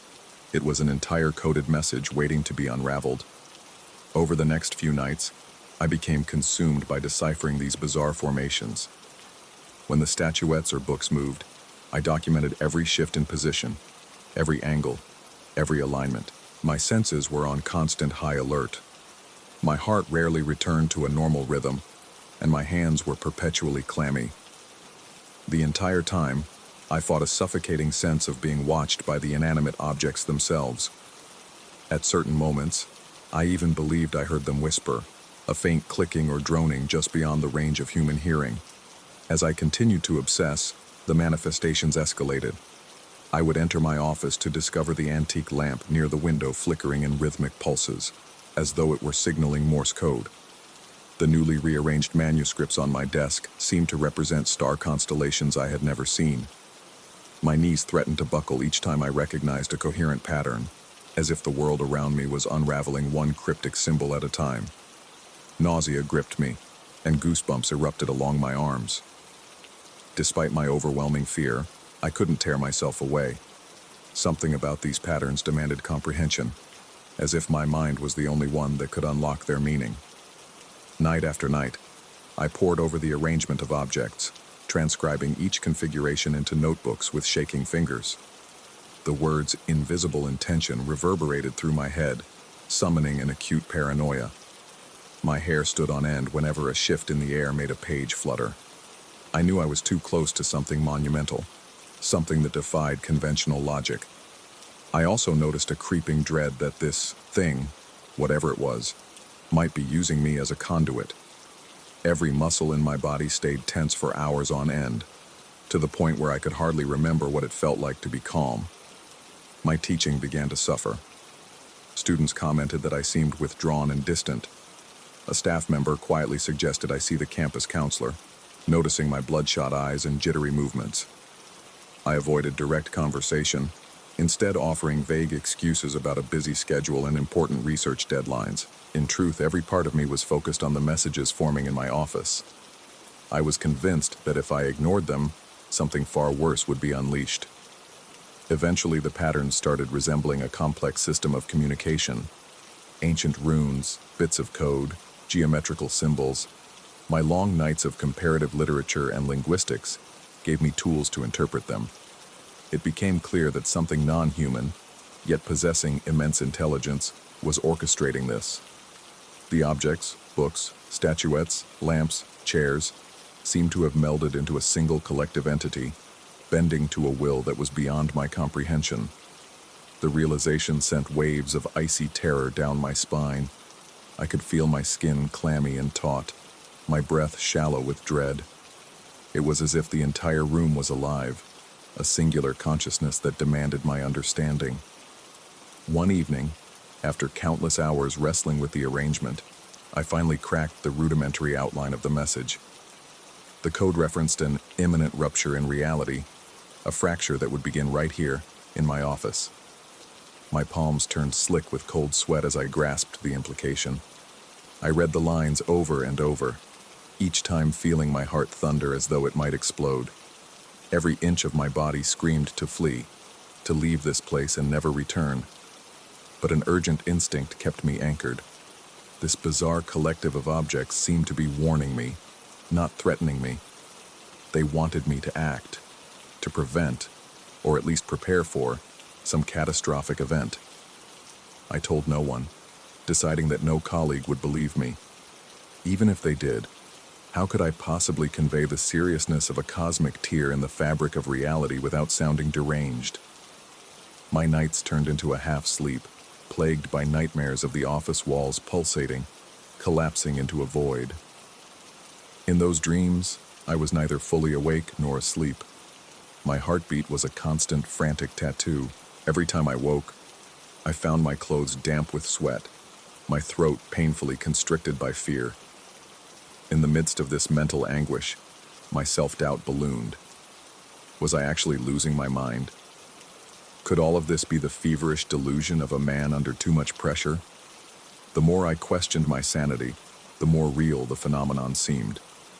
The textual patterns were too elaborate to be imaginary. The cyclical alignment of the manuscripts, the constant rearranging of the statuettes, the flicker code of the lamp. They had a consistency that surpassed mere hallucination. My despair was so profound that my hands would shake even when I tried to drink water, and I often felt my heartbeat reverberate through my entire body in uncontrollable waves. 2 nights ago, the activity reached a crescendo. The door slammed behind me the moment I stepped inside. All around me, objects trembled. The bookshelf rattled. The papers on my desk fluttered with a frenzied life of their own, and the lamp in the corner flickered manically. My chest grew tight, my stomach churned, and I fought the urge to vomit. Summoning every ounce of courage, I confronted the center of the room, as if facing an invisible presence. My legs quivered beneath me, my lungs fighting for air. Then, in an abrupt hush, everything stilled. I could almost feel the charge in the air recede, replaced by a suffocating heaviness. On my desk, the books formed a circle. Inside that circle, the statuettes, figures of ancient gods and creatures, were positioned in a ring, each tilted at a precise angle. It was the final piece of the puzzle. My heart thundered in my chest, my breath ragged as I knelt to examine it. The arrangement revealed a date and time. Tonight, shortly after midnight. The pattern, now fully decoded, communicated a single dire warning. The rupture would happen then, in this exact spot. I felt a surge of cold adrenaline, so potent my hands went numb. My entire body shook with the realization of what was about to unfold. I tried to steel myself, to brace for an event that defies scientific explanation. The minutes slipped away while I stood there, a trembling figure in the gloom of my own office. At midnight, the light overhead crackled and died, plunging the room into near-total darkness. My breath caught in my throat, chest tight with dread, as I groped for the small flashlight in my desk drawer. A metallic taste filled my mouth and sweat rolled down my spine. Then I saw them, the statuettes glowing with a faint, otherworldly luminescence. The edges of the circle they formed seemed to blur and shift, as if space itself was fraying at the seams. My teeth chattered from raw panic, yet I forced my gaze to remain fixed on the phenomenon. I expected some catastrophic tear in reality, an explosion of cosmic energy, or a horrifying spectacle that would annihilate me. Instead, the circle shimmered like a mirage. The walls appeared to breathe in tandem with my ragged gasps. Every object in the room seemed connected by invisible threads of thought. For a moment, I sensed an immense collective presence, a unity of consciousness that transcended physical form. My office had become an aperture, a pressure point in the fabric of existence. Just when I was certain I'd be pulled into this swirling distortion, a blinding flash erupted and then receded into darkness. My flashlight flickered back to life, revealing the office in its normal state. Books scattered on the floor, statuettes resting on the desk. The overhead light buzzed, resurrecting itself. I coughed, my lungs starved for oxygen, and pressed a trembling hand to my pounding heart. No rupture had claimed me or devoured the room. Yet the space felt irrevocably changed, like a wound had opened and then sealed itself, leaving an invisible scar behind. I sank into my chair. A rush of feverish relief mingled with lingering fear. The hush in the room was profound, more like a vacuum than mere silence. The weight in my chest remained, a testament to the fact that something extraordinary had just happened. I wasn't sure if the rupture had been prevented or merely postponed. The objects no longer moved, as though they had poured every last bit of their energy into that singular moment. Their message had been delivered. In the days since, I've returned to my office with caution. The air still feels charged, but quieter, as if the presence that once animated these objects has receded into dormancy. I've deciphered no new patterns, nor have I witnessed any more levitations. Yet I can't shake the sense that this place is sitting on the edge of an unseen precipice. My nights remain sleepless, my heart rate never truly calm, my imagination haunted by the possibility that the warning might resurface in some other form. Even now, as I write these words, I feel a prickling at the nape of my neck, a subtle reminder that reality is not as solid as we like to believe. My reflection in the office window stares back at me with hollow eyes. I wonder if I have merely delayed the inevitable, or if the collective consciousness of these objects has sealed a fissure in time and space. Sometimes I catch myself listening for the faint hum of movement behind me, adrenaline surging at every unfamiliar sound. I'm left with this final realization. Once you have witnessed the boundaries of reality begin to blur, you can never return to the blissful ignorance of ordinary life. Every room holds secrets, every silence conceals a voice, and every inanimate thing may harbor a watchful awareness. Though I emerged physically intact, the unease gnaws at me constantly. If reality threatened to fracture once, there's no reason it won't happen again. The objects may lie dormant, but I am forever marked by the knowledge of what they can do and what they can warn us about. And that knowledge, more than anything, is what keeps my heart thudding relentlessly in my chest, night after sleepless night.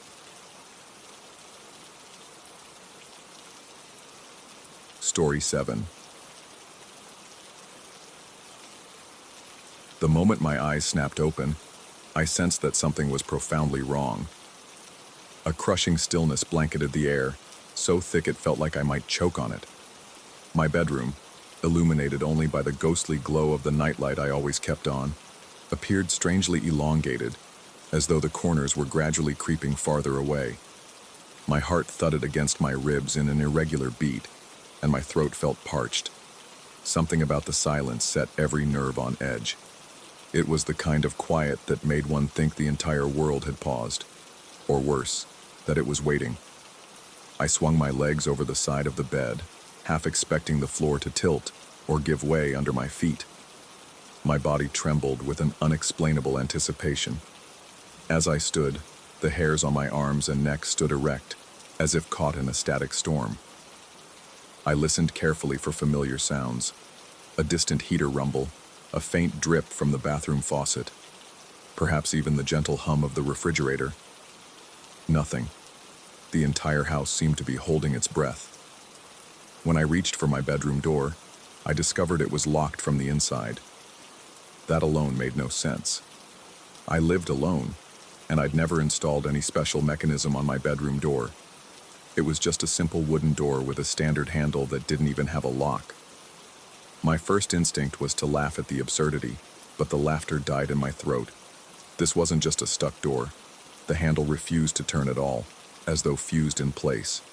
My palms grew clammy, and my heartbeat thumped louder, echoing in my ears. I began to yank and twist the knob, ignoring the sting in my wrist.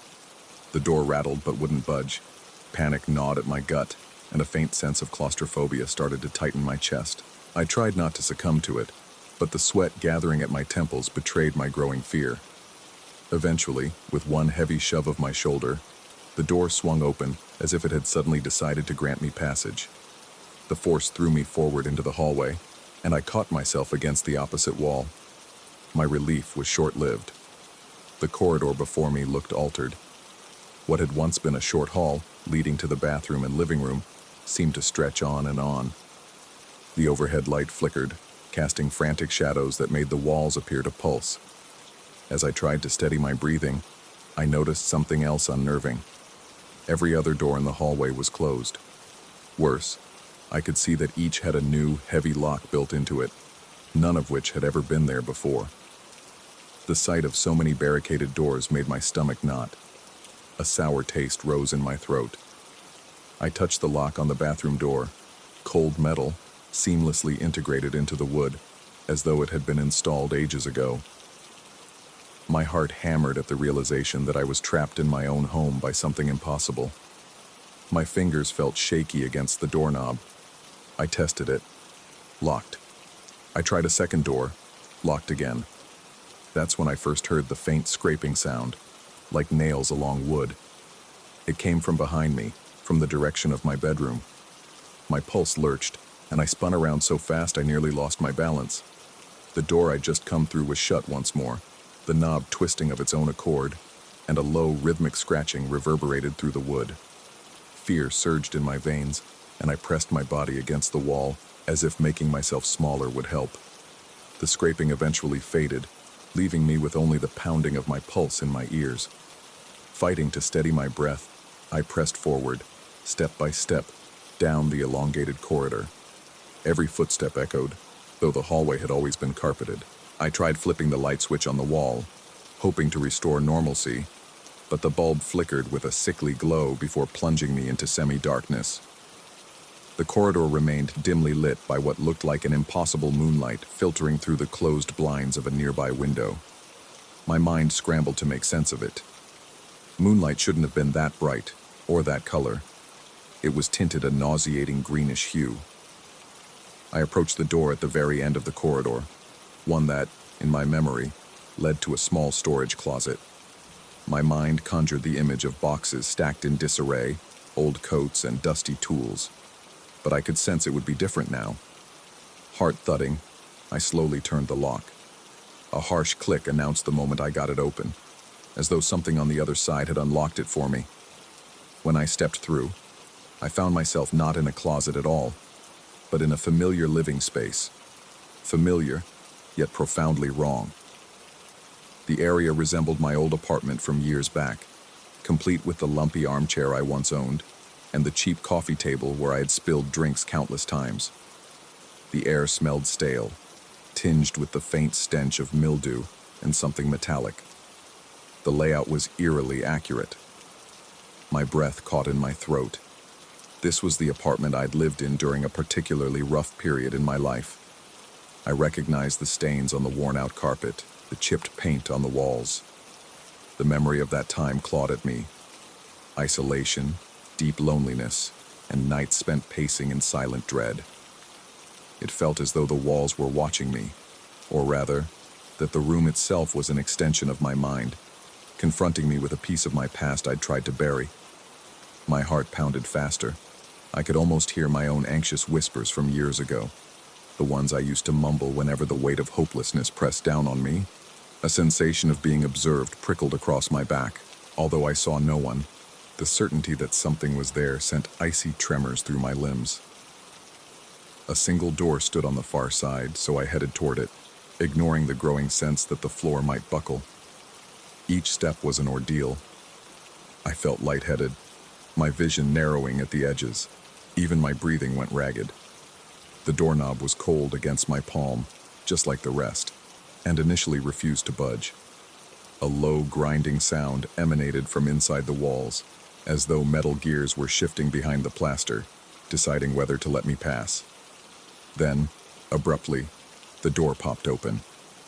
Beyond it lay a corridor again, yet this one was unrecognizable. I stepped onto tiles that reflected my distorted reflection, the lines of my face twisting in the gleam. My reflection's eyes looked unnaturally wide, sunken, and full of desperation. I pushed that image away from my mind and pressed onward. The corridor's ceiling arched overhead with stained glass panels. Murky shapes moved behind them, shapeless shadows that glided in silence. My heart rate quickened, and I could practically feel my blood pulsing in my temples. The sense that I was being watched only heightened. I stopped when I came to another locked door. An eerie hush filled the corridor, broken only by the sound of my unsteady breathing. The metal lock clicked under my fingers, and I felt a wave of dread surge through me as I pushed the door open. Inside was a room I immediately recognized but had never wanted to see again. It was the conference room from my old job, one where I'd once experienced a humiliating series of confrontations with colleagues. The overhead lights flickered, casting everything in a sickly fluorescent glare. The table was ringed with empty chairs, my throat constricted with the memory of sitting there, feeling cornered, anxious sweat rolling down my back as I had been peppered with accusations about missed deadlines and lack of focus. Stepping into that space, I felt my pulse pounding against the inside of my skull. My breathing quickened, the dryness in my mouth intensifying until I feared I might gag. The walls stretched wide, far wider than that conference room had ever been in reality, and a constant droning hum emanated from the fluorescent tubes overhead. I heard what sounded like whispered accusations threading through the hum. My name, criticisms, half-syllables that barely rose above the static. I couldn't discern the exact words, but I felt their venom deep in my bones. My palms were slick with sweat, and a chill slid along my spine. There was no one in the chairs, yet I could almost sense them filled with silhouettes from my past, all leaning forward in silent disapproval. I fumbled my way to another door, this time a heavy, black steel one at the back. As soon as I gripped its handle, a jolt ran up my arm, as if the metal were charged. My vision blurred momentarily and I swayed on my feet, my heart hammering.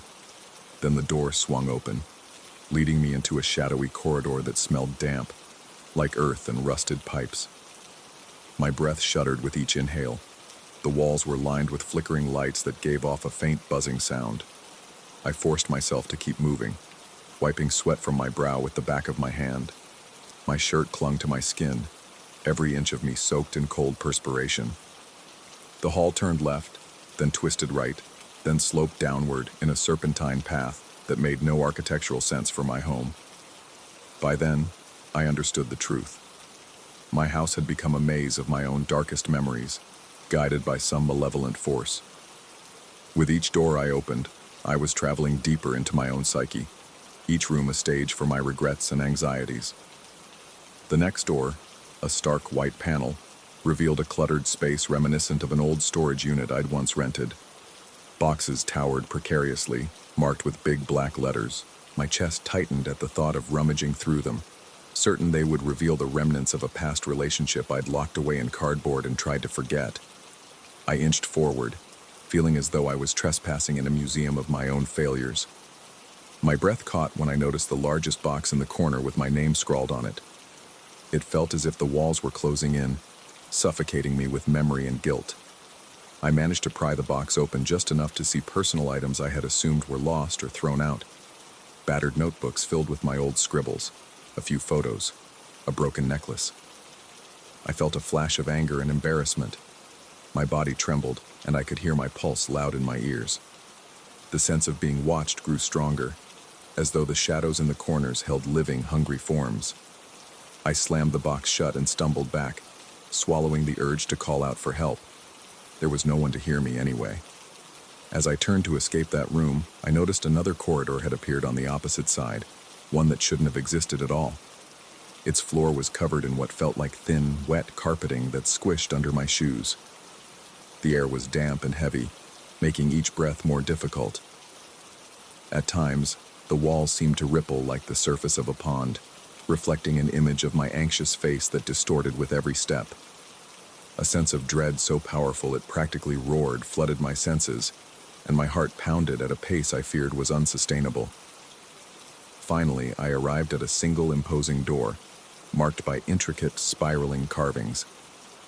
Each swirl seemed to shift under my gaze, forming patterns that teased the edges of my vision. My palms were sweaty, heart thrashing in my chest. I felt compelled to open it, though every cell in my body screamed to flee. With trembling fingers, I pressed the handle. To my surprise, it turned smoothly, and the door swung open without resistance. Inside was a version of my living room, except the furniture was arranged in a warped fashion. The walls angled impossibly, corners twisting into elongated points. The windows were covered by thick black drapes that seemed to breathe in and out with a silent rhythm. My living room table was in the center, and on it sat a single object, an old mirror I faintly recalled from some distant place in my life. Its tarnished frame looked corroded, as if eaten away by time and regret. My reflection was dim, as though I were looking at a version of myself from underwater. I saw not just my face, but flickering shapes behind me, shadows that stood upright, looming in silent condemnation. My chest tightened, and I felt my breath falter, my heart pounding so hard it hurt. This was no ordinary reflection.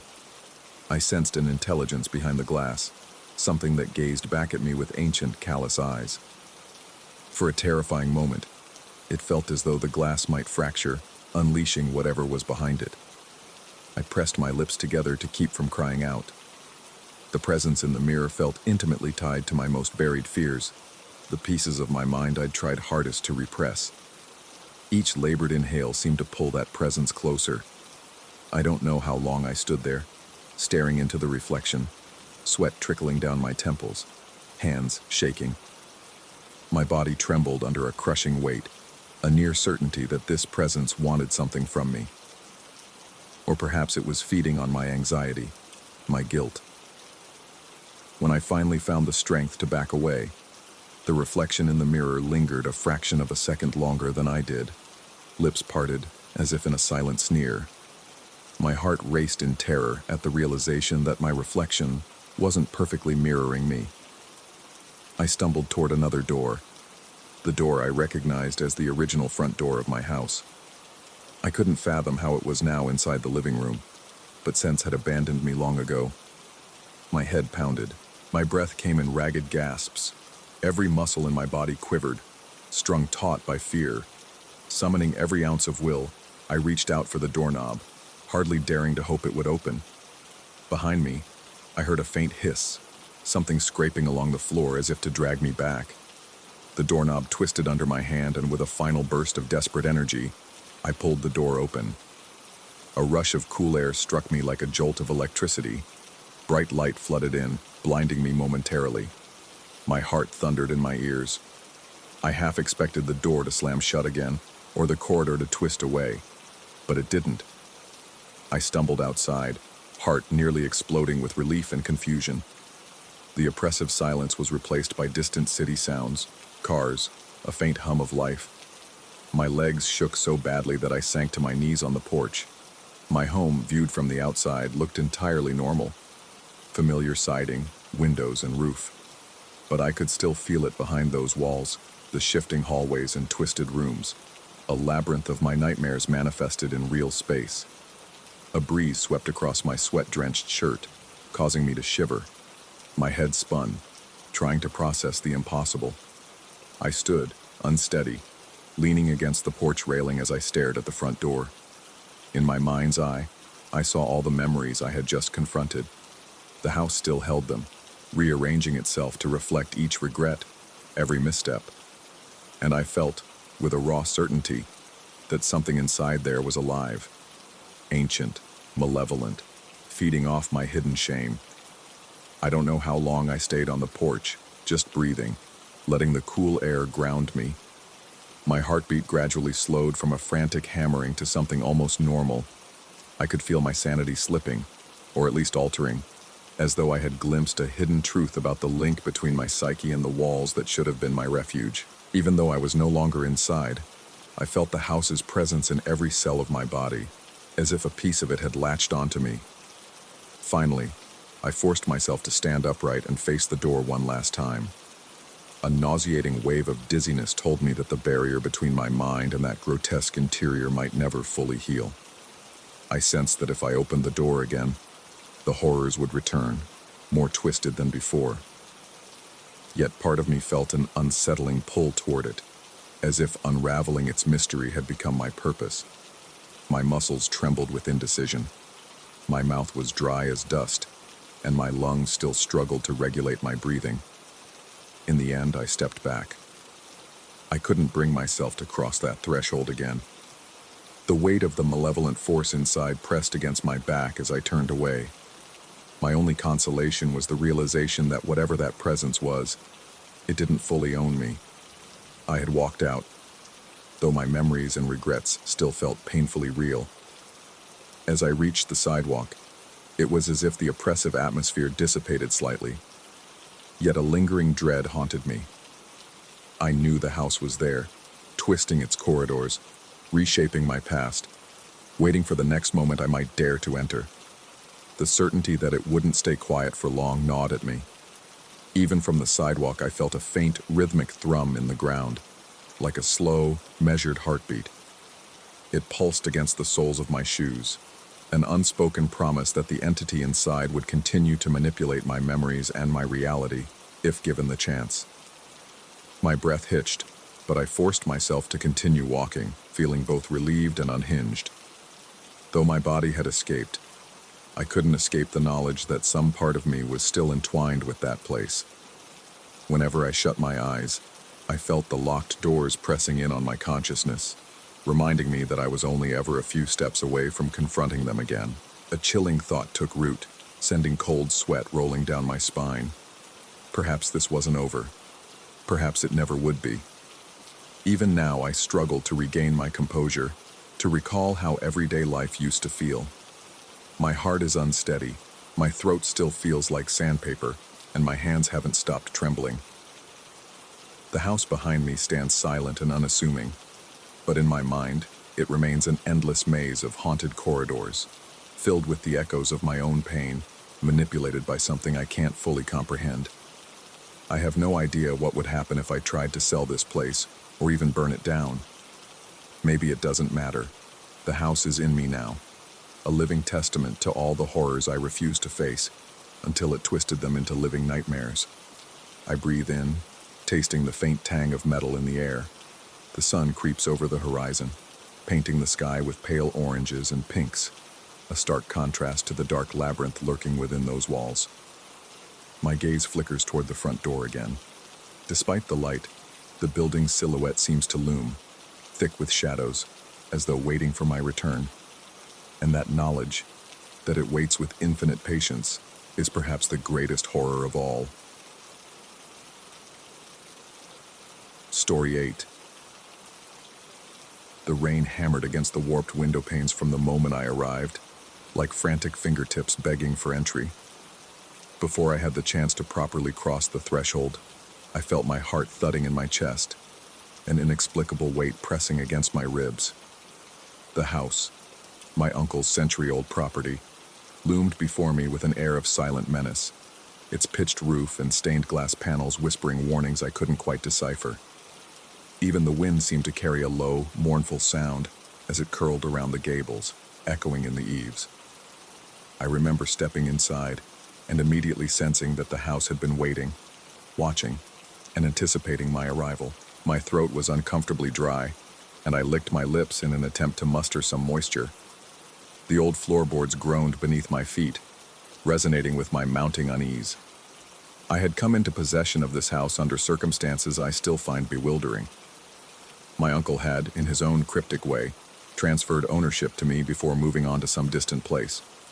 He kept sending me letters about the importance of safeguarding the legacy, but he never provided details on what exactly needed safeguarding.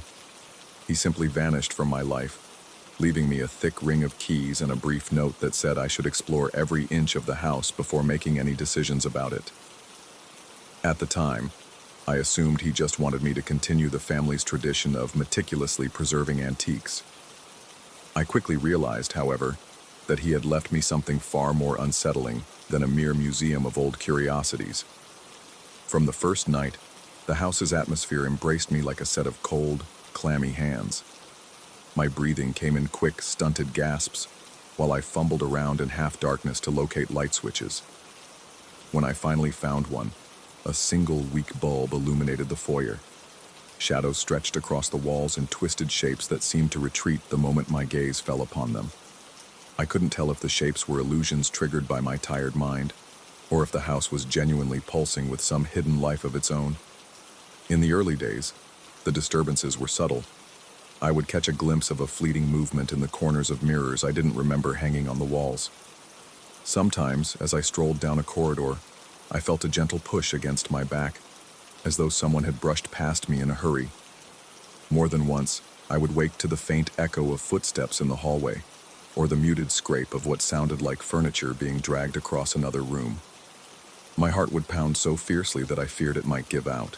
I found it impossible to return to sleep after these episodes, my thoughts racing, my mouth so dry that every breath seemed to burn my throat.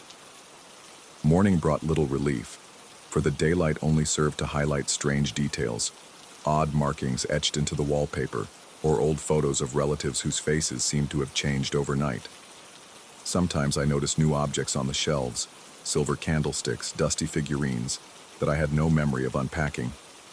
Determined to figure out what was happening, I started an exhaustive exploration of the house. The building had clearly undergone several expansions and renovations over the decades, and the architecture seemed deliberately labyrinthine. Some hallways led me in circles, and certain doors opened onto dead-end passages. Along the ground floor, I discovered a narrow stairwell hidden behind a false wall in the pantry. The steps were so uneven that I had to grip a rickety railing with both hands, my palms slick with cold sweat. Every step produced a long, groaning squeak that reverberated through the darkness.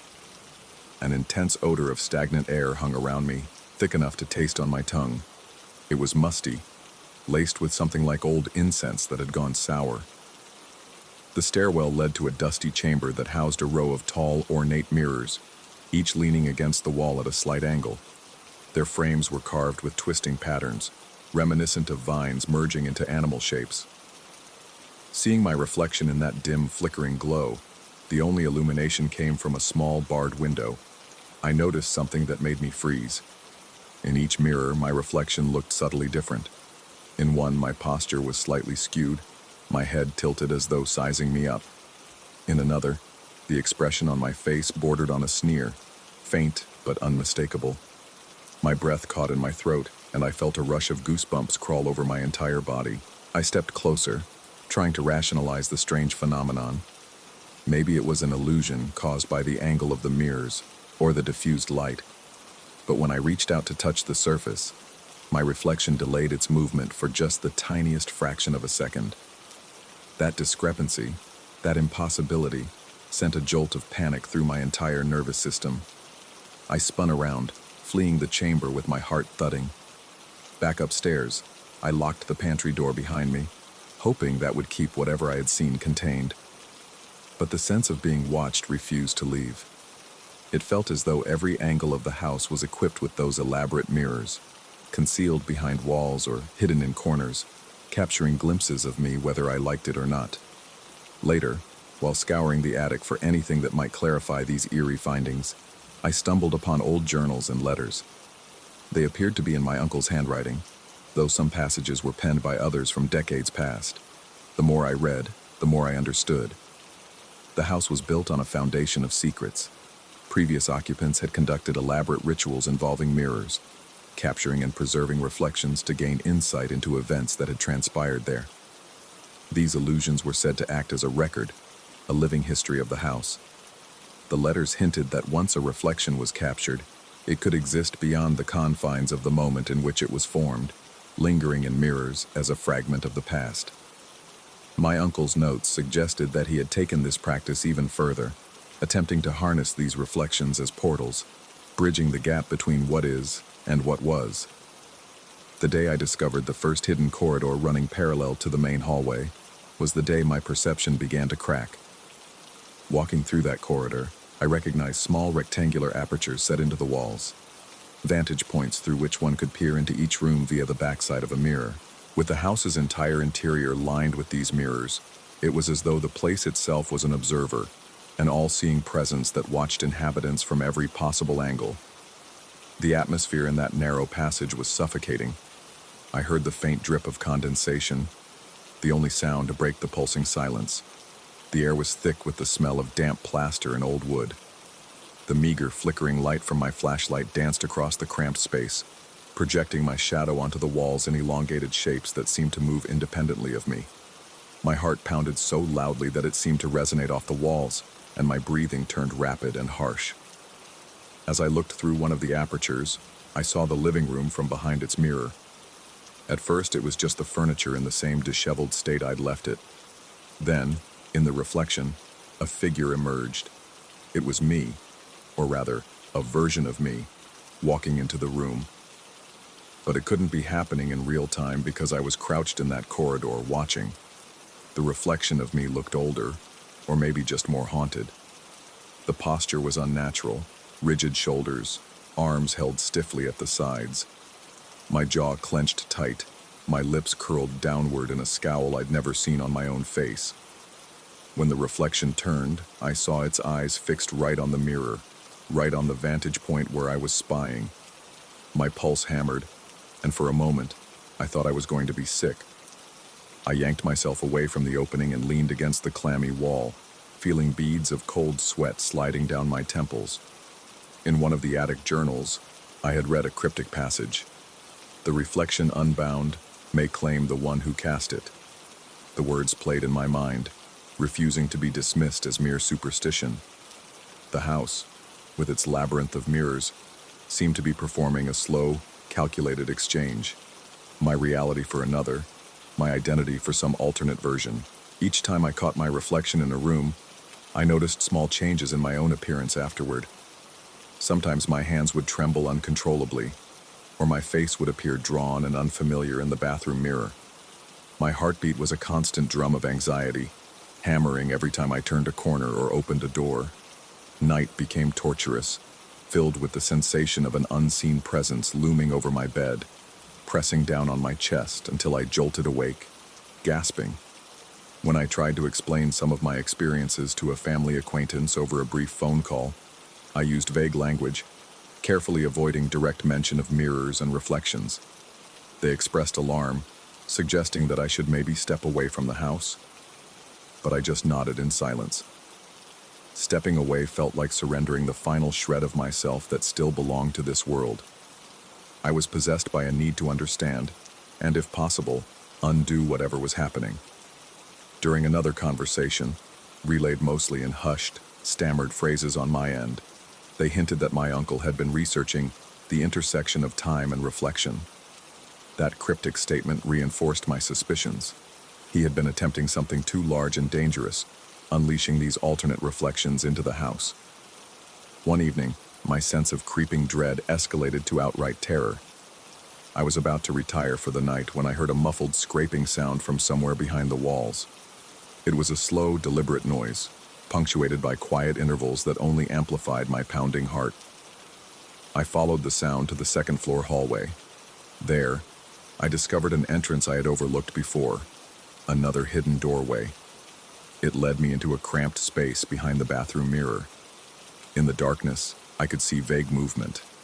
My hands shook uncontrollably as I fiddled with my flashlight.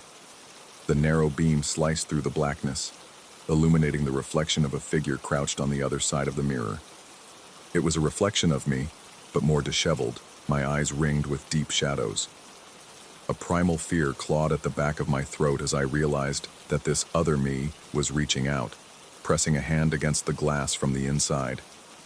Without warning, the mirror rattled, and I heard a low, growling hiss, not quite human in origin. My heart slammed so hard that spots appeared in my vision, and I staggered back. I locked myself in my bedroom, chest heaving, and tried to calm my mind. Each breath felt like shards of ice slicing through my lungs. The door behind me rattled occasionally, as though a gentle pressure was testing its strength. I pressed my ear against the wood, hearing a soft whisper, or maybe just the house settling. My thoughts spun out of control. Was I hallucinating all of this?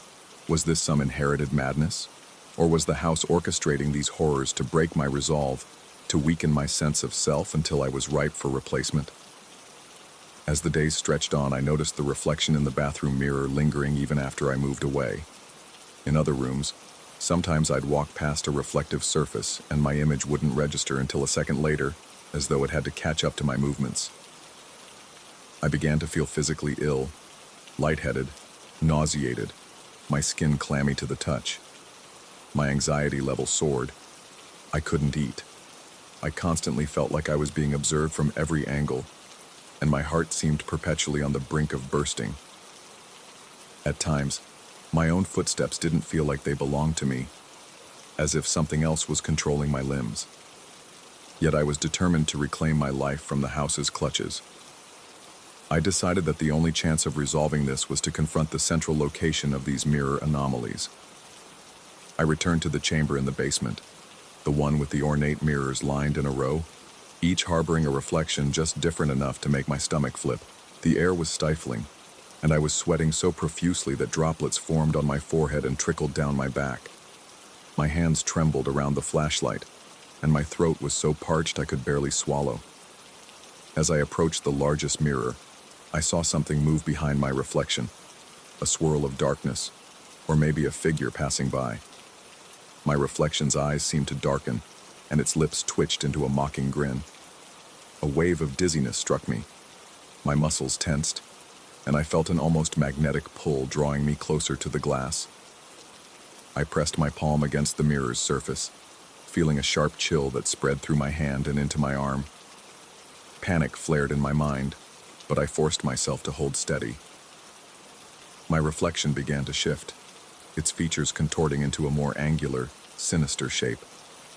It was as though it were no longer a perfect replica of me, but a version twisted by the weight of the house's hidden histories. My breath caught in my throat, and I let out a strangled gasp, my heart hammering in my chest. I closed my eyes and concentrated on the singular thought that I was me. I was the original occupant of this body, this life, this timeline. I mentally repeated my own name, my birth date, fragments of my personal history, anything to ground me in my identity. For a moment, the mirror's pull intensified, and the temperature in the room seemed to plummet. I gritted my teeth, locked my trembling knees, and forced myself to stay. Slowly, the reflection's grin faded, and the tension pulling me toward the mirror began to ease. It was as if I was wrestling with an invisible force that resided behind the glass. After what felt like an eternity of suffocating silence, the hold loosened entirely, and I staggered back, nearly collapsing onto the cold, damp floor. My heart pounded so violently that I could feel it in my throat. My breathing was labored, and my clothes were soaked in sweat. Yet something about my reflection now looked subdued, as though it had lost a portion of whatever malevolent energy it once possessed. In that moment, I understood that I wasn't free, but I had taken a crucial step. Perhaps I had shown the house, shown those reflections, that I refused to relinquish my place in the present. The system of mirrors throughout the walls still remained, each one a potential gateway or prison for the alternate reflections. The corridors were still there, waiting in the gloom, the vantage point still allowing glimpses of disturbing scenes from times long gone. But I sensed that I had disrupted some cycle. I no longer felt quite as defenseless. I left the house not long after, locking every secret door I could find, covering the mirrors with blankets, turning off the lights. My hands trembled the entire time, and my vision swam with anxiety, but I managed to seal away the hidden corridors to the best of my ability. The sound of the front door shutting behind me was a dull thud that reverberated through my chest, and for a moment, I thought I heard a distant sigh echo from the far reaches of the house. My relief was immediate, though tempered by the realization that the house still contained those reflections, still crouched within the labyrinth of glass and time. Even as I drove away, my heart thumping erratically, I felt eyes on me. My own eyes, or at least the eyes of another me, waiting in the mirrors. For the rest of my life, I suspect I'll carry that sensation like a persistent phantom pain, always glancing over my shoulder to make sure it's really my shadow following me.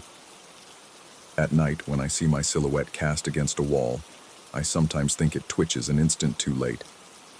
And in the corner of my vision, I catch faint movements in reflective surfaces. Nothing as overt as a sneer or a beckoning hand, but enough to send a spike of dread through my veins. I am certain the house remains silent and watchful, a hidden network of glass corridors preserving 1,000 moments, 1,000 fractured versions of reality. And though I have escaped its walls, I know the reflection I left behind is still there, waiting for an opportunity to cross that threshold once more. It's an unsettling truth that refuses to let me rest, a lingering anxiety that seeps into the corners of my mind whenever I catch a glimpse of my face in a mirror. Something else shares my features in that old house, anchored by centuries of dark curiosity, and I can't be entirely sure if I brought all of myself away when I left. Story 9. I still remember the first time I felt that acute pressure in my chest, the creeping certainty that something was seriously wrong with this place. The cabin sat on the edge of a large, dark lake, surrounded by towering pines that seemed to whisper at night. The air felt dense with unspoken secrets, and I couldn't shake the sensation that my every footstep disturbed more than just the dust on the floor. I'd come here for a break, a chance to distance myself from the noise of civilization, yet the silence here was different, alive in some twisted way. It crawled under my skin, set my nerves on edge, and made my heart pound so violently I could feel it echoing in my ears. My first few hours were almost tranquil. The cabin itself was modest, a single floor with creaking wooden planks, a small porch overlooking the water, and a cozy fireplace that looked like it had seen decades of usage. I took in the stale smell of old wood, the slight dampness in the air, the faint, lingering fragrance of something like burnt pine. Initially, I felt a sense of peace. My plan was to rest, maybe do some fishing and read a couple of books, enjoying the solitude I rarely found back home. But that night, things started to feel off. I heard scratching noises on the walls, like branches scraping against the wood, but there were no trees close enough on that side of the cabin. Occasionally, I thought I caught a shape in my peripheral vision, something darker than the shadows cast by the dim yellow lamps. My hands trembled when I reached for my flashlight, and I could feel cold beads of sweat forming on my forehead. Each breath grew shallow, as though the air was too thick to inhale properly. Even though I tried to reason it away, maybe the wind had picked up, maybe my tired eyes were playing tricks, I knew deep down that these were not normal nighttime disturbances. The second morning, I woke up shuddering from a dream that vanished the moment my eyes opened, leaving behind only the echo of intense dread. A peculiar stillness blanketed everything. The lake's surface was mirror smooth, not a single ripple or sign of life. My mouth felt parched, my throat scratchy, and even after drinking a full glass of water, I couldn't shake the dryness in my mouth. I walked around the cabin's perimeter, looking for any signs of an animal that might have caused the strange noises, but I found nothing. No footprints in the soil, no broken branches, not even a trace of wildlife. The forest itself felt unnaturally quiet, as if the birds and insects had all gone silent in fear.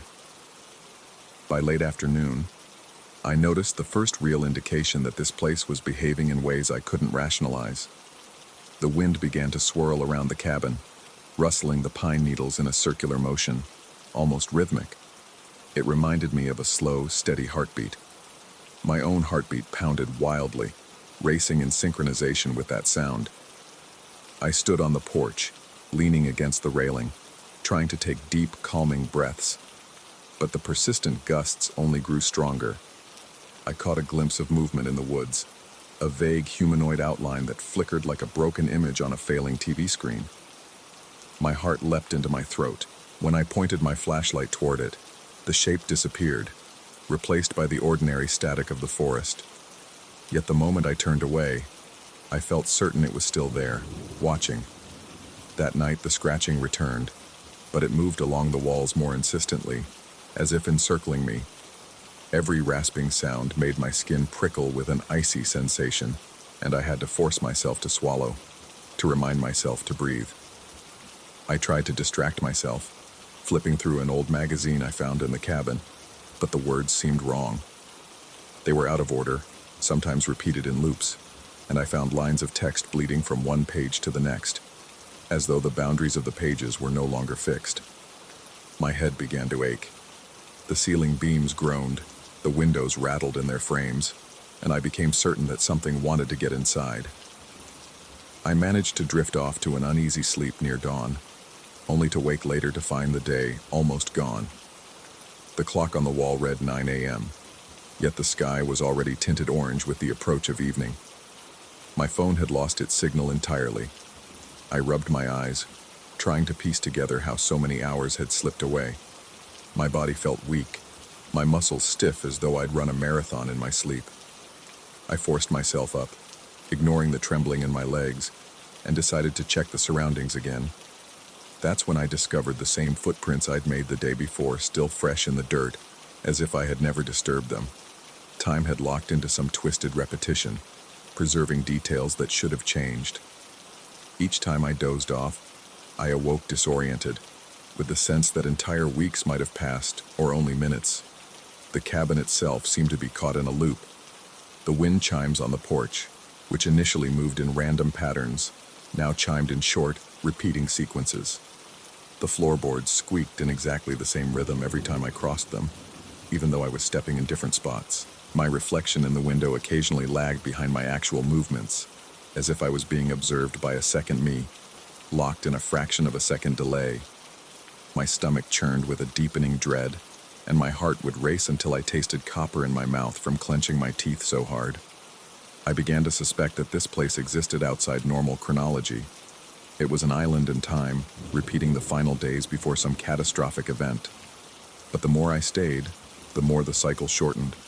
Each loop felt compressed, events overlapping in disorienting ways.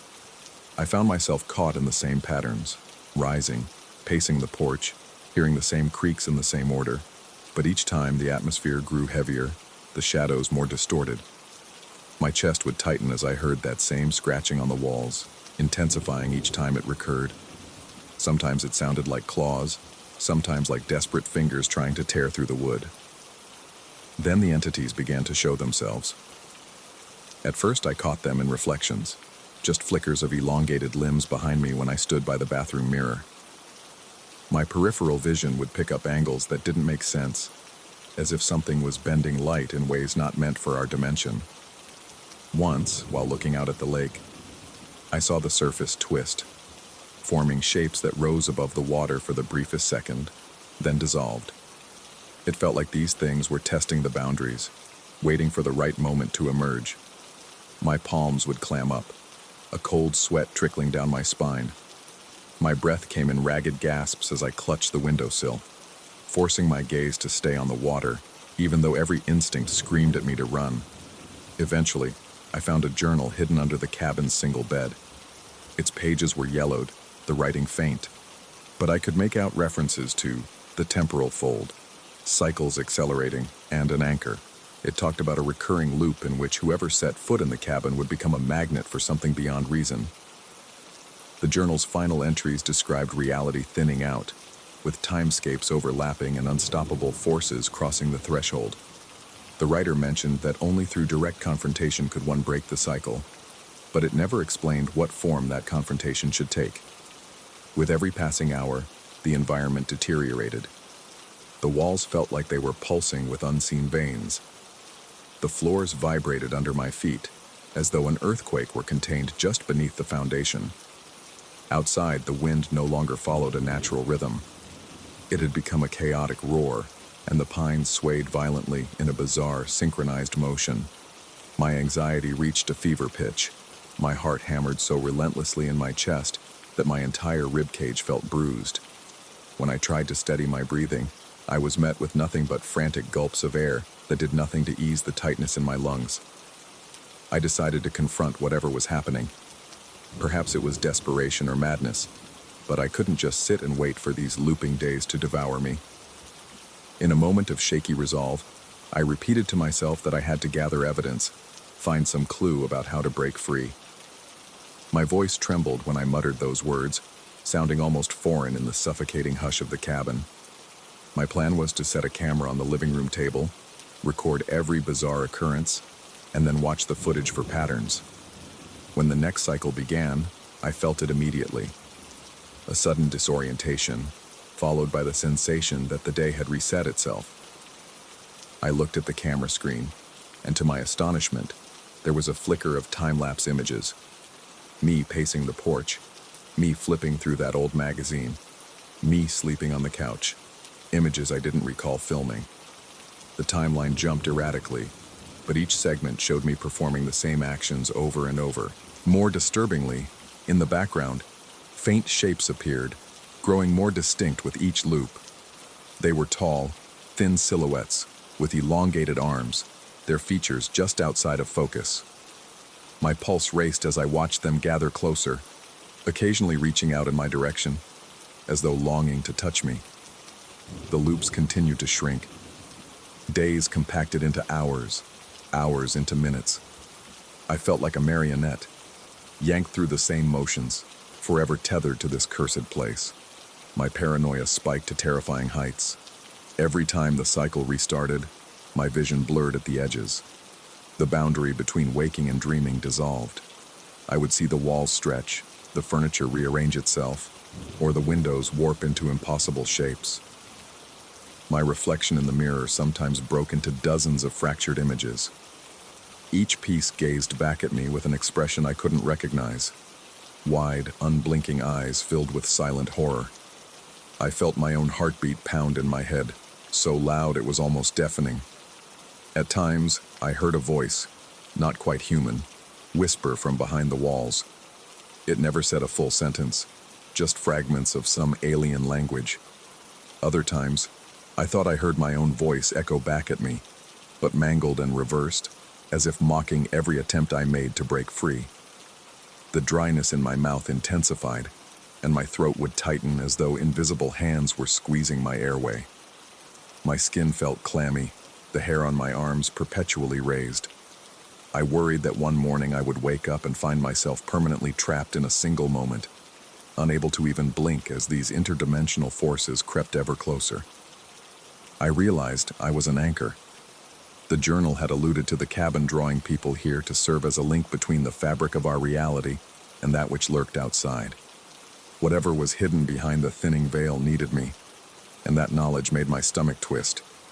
They needed a host, a beacon, a point of entry.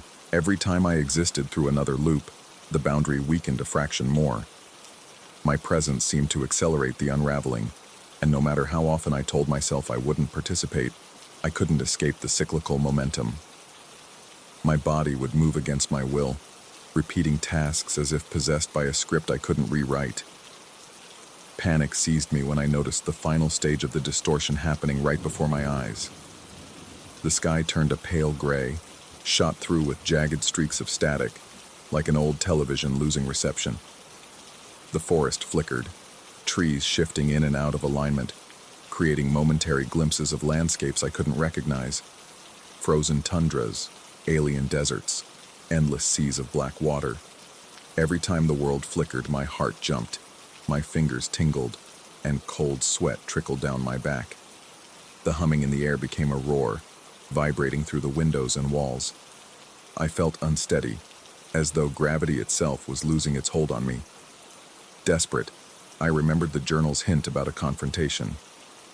Trembling, and with my heart thundering, I pressed my palms against the cabin wall.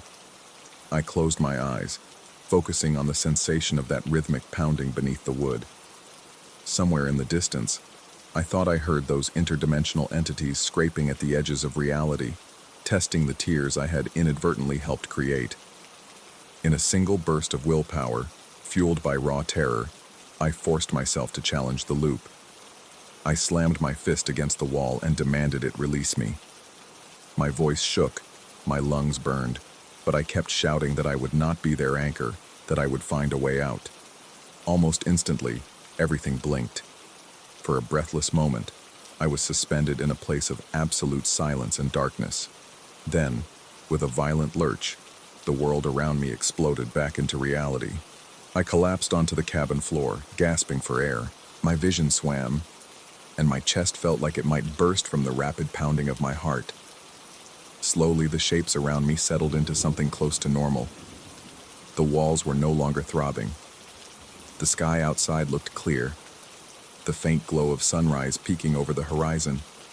When I checked my phone, I saw it had a signal. The clock on the wall ticked forward in steady, measured seconds. My hands still trembled as I gathered my belongings, stumbling out of the cabin. The forest was quiet, but in a way that felt genuinely serene, as if the world had exhaled a long-held breath. The tension in the air had lifted, though I still felt a near unbearable tightness in my chest. My head throbbed, and sweat soaked the back of my shirt.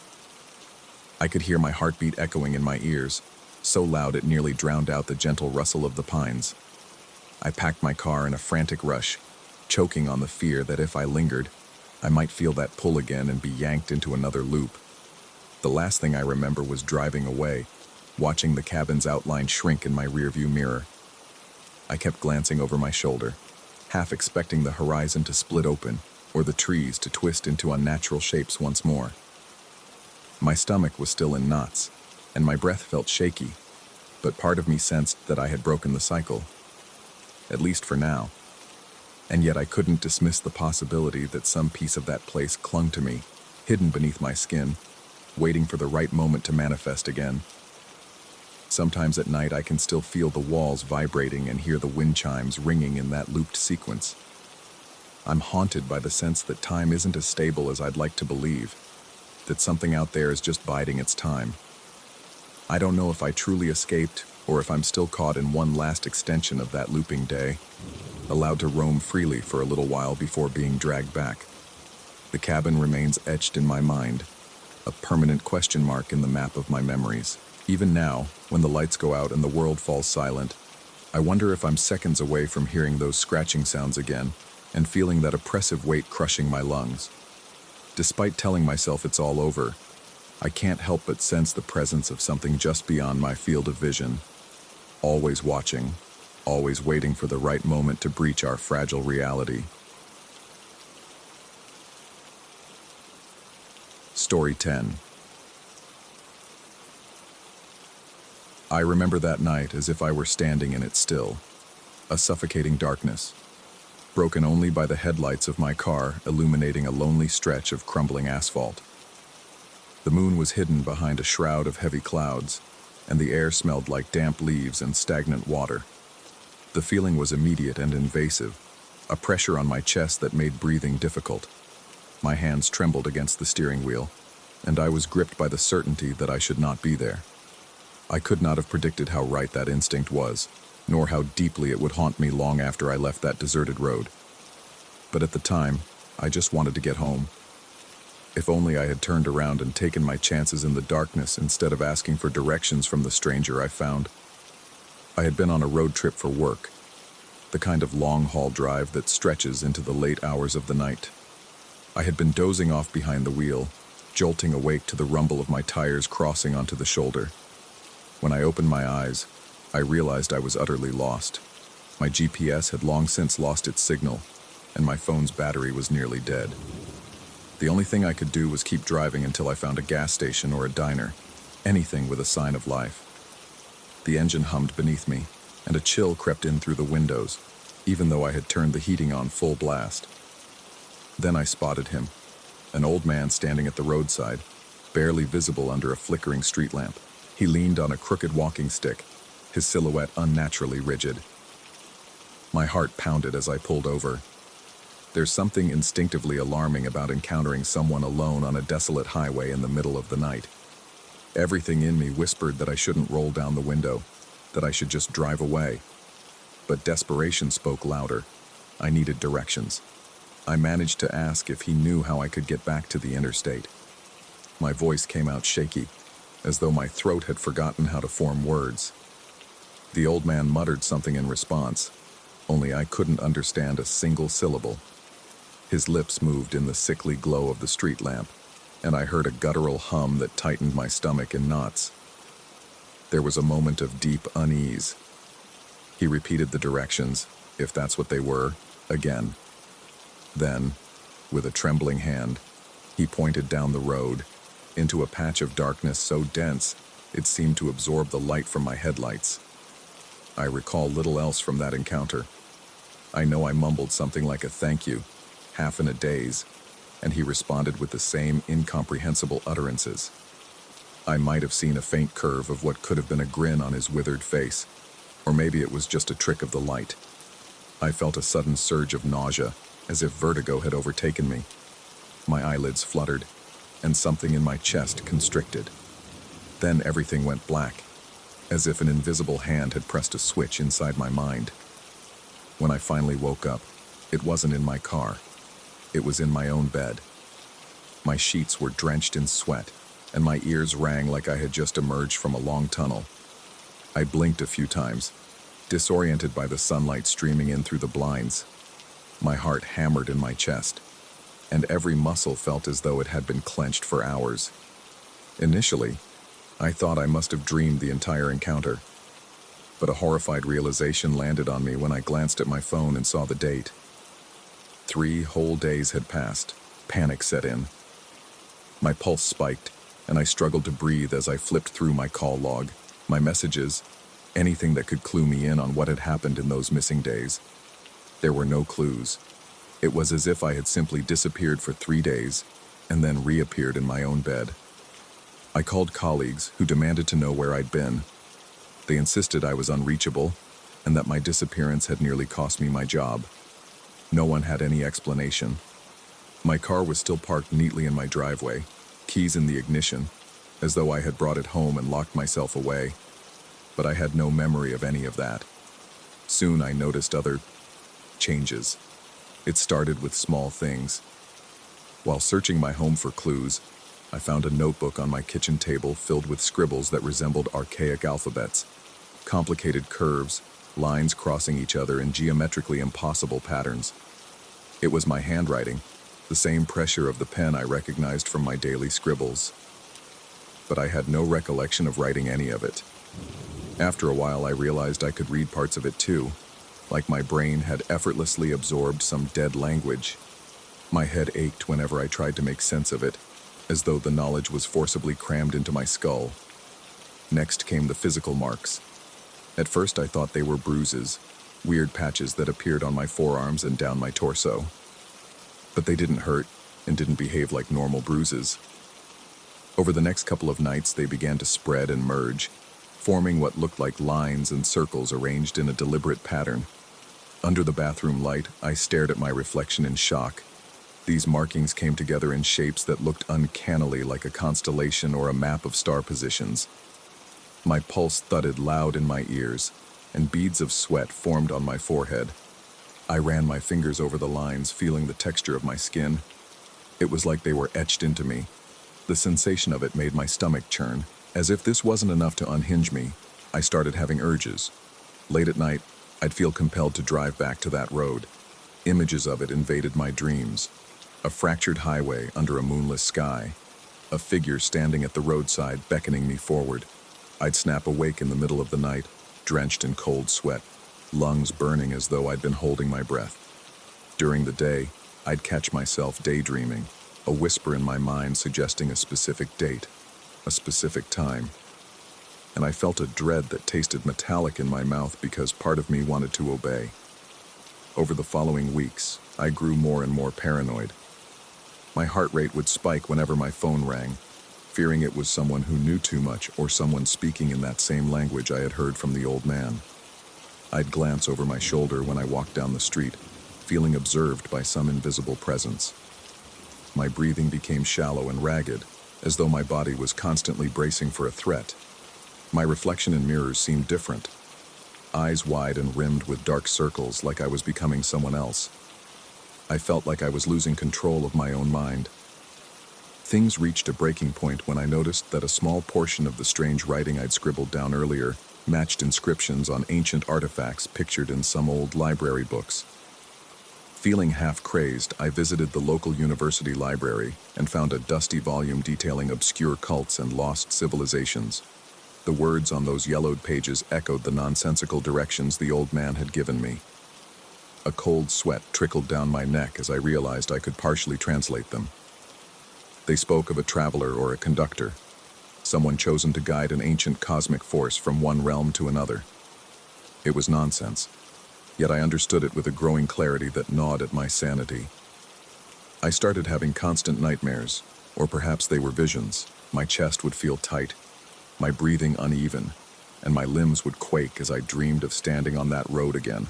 Only this time the stars overhead were arranged in the same pattern that had etched itself onto my skin. It felt like the sky was pressing down on me, a suffocating blanket of pitch black. And there, behind me, I sensed a presence I dared not turn around to face. My heart pounded so violently, it woke me before I could see what lurked in the darkness. Then the day approached, the one I had scrawled over and over again in my notes. A date circled so heavily that the page was practically torn. I felt that pull growing stronger, a need so overwhelming it manifested as physical pain. My chest tightened like a vice, and I struggled for breath whenever I tried to ignore it. By then, the bruise-like marks had spread across my back, connecting with the ones on my arms, forming a sprawling cosmic diagram. Every time I looked at them in the mirror, my throat went dry, and my body trembled with an unspoken dread. It felt like the blueprint of something infinite and cruel had embedded itself into my flesh. Despite my fear, I realized I wouldn't find any peace unless I followed that impulse. On the marked night, I got into my car. My hands shook on the steering wheel, and I felt a film of cold sweat forming on my forehead. The seatbelt pressed against my rapidly beating heart. The drive out there was strangely quiet. No other cars on the road, no animals scurrying in the darkness. Even the wind had stilled, as though the entire world was holding its breath. When I neared that lonely stretch of highway, the sky was unbelievably clear. Stars glinted like icy shards in a black void, and my arms itched under my sleeves as though the marks were awakening. I saw the same broken street lamp and felt my stomach twist into a knot. My breathing quickened, and my hands went clammy. A faint sense of vertigo threatened to overtake me again, just like it had that first night. I parked the car and cut the engine, leaving myself in a silence so profound it felt like I'd gone deaf. My heart hammered, and my lungs struggled for air, as though something was sucking the oxygen right out of me. A presence was there. I felt it. I couldn't see anyone, but I sensed the old man, or what he represented. This time, though, I wasn't merely lost. I was beckoned. With trembling steps, I got out of the car. My breath formed wispy clouds in the cold night air. The quiet was shattered by the sudden crunch of gravel under my shoes, a noise that startled me. I peered around, scanning the horizon. It felt like the entire landscape was out of joint. The moon was absent, but the stars overhead seemed to pulse in strange patterns, matching the rhythmic pounding in my chest. My skin crawled with an awareness I had never experienced before. The marks on my skin began to glow, just faintly, so faint that I questioned whether I was imagining it. I lifted my sleeve and saw a dim luminescence on my arm, the lines forming shapes I now knew were constellations, ancient star maps. A wave of dizziness swept over me, and I nearly collapsed. Then I sensed something behind me. I still don't know if it was truly there or just in my mind, but I felt a presence tower over me.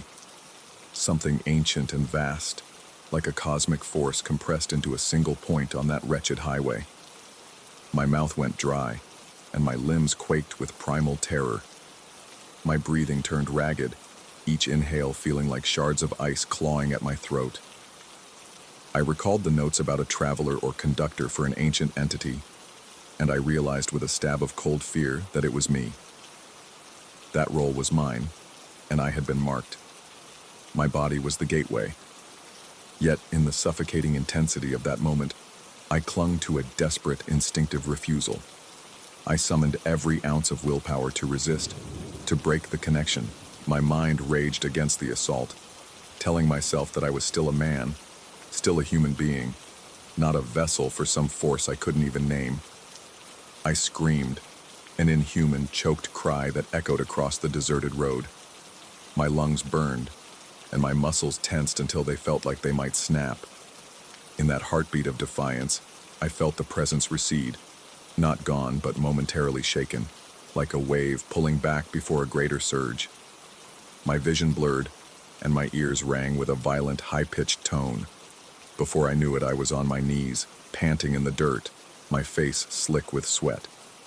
I half expected to find the old man's withered face inches from mine, but no one was there. Just me, trembling and alone under the cold starlight. I don't remember driving home. Everything becomes fragmented after that. I recall bursts of headlights flashing across the roadside trees, and I recall the pounding of my heart that refused to slow. When I finally woke in my bed the next afternoon, I had no idea how much time had passed. My body ached, and I felt as though I'd run a marathon. The marks on my arms had faded just a bit, still visible but much less pronounced. It was as if that night had siphoned off some part of me, but I remained alive, still myself, at least mostly. I wish I could say I found answers or a way to remove these marks that bind me to that entity. But the truth is, I live in a state of restless vigilance. I keep the lights on, double lock my doors at night, and leave the radio playing static to break the silence. Though the date has passed, I sense it's not truly over.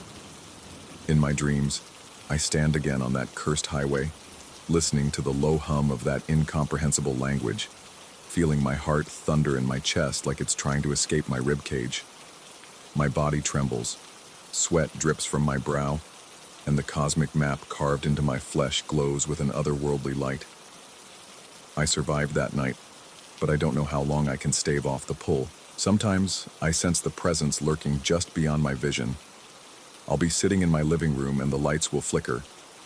My skin prickles with an electric dread. My breath catches, and I struggle to slow my racing pulse. In those moments, I hear the old man's voice in my mind, chanting in that inhuman tongue, telling me I was chosen, telling me there is no escape from an ageless destiny. Yet I fight. I cling to the rhythms of daily life, hoping that by maintaining some semblance of normalcy, going to work, buying groceries, paying bills, I can keep that ancient force at bay. The mania still creeps in around the edges. The lines on my skin sometimes pulsate when I stare at them too long, and that suffocating sense of being watched never fully subsides. But I'm still here, still breathing, still capable of slamming that door shut when I feel my will slipping. I have no illusions that I'm free. Whatever that being was, it has rooted itself in my flesh and mind, and someday it might call again. But until that happens, I live in uneasy defiance, heart beating fast whenever I think of that lonely road. The memory of the old man, his eerie mutterings, and those lost 3 days are a constant reminder that some horrors slip through the cracks of our world. The tension of not knowing when or if I'll be summoned again is its own kind of nightmare. So I lock my door, check my windows, and keep one eye on the sky. Because when I close my eyes, I still see the map inscribed on my skin, beckoning me. The stars overhead shine as though they remember me, remember my role.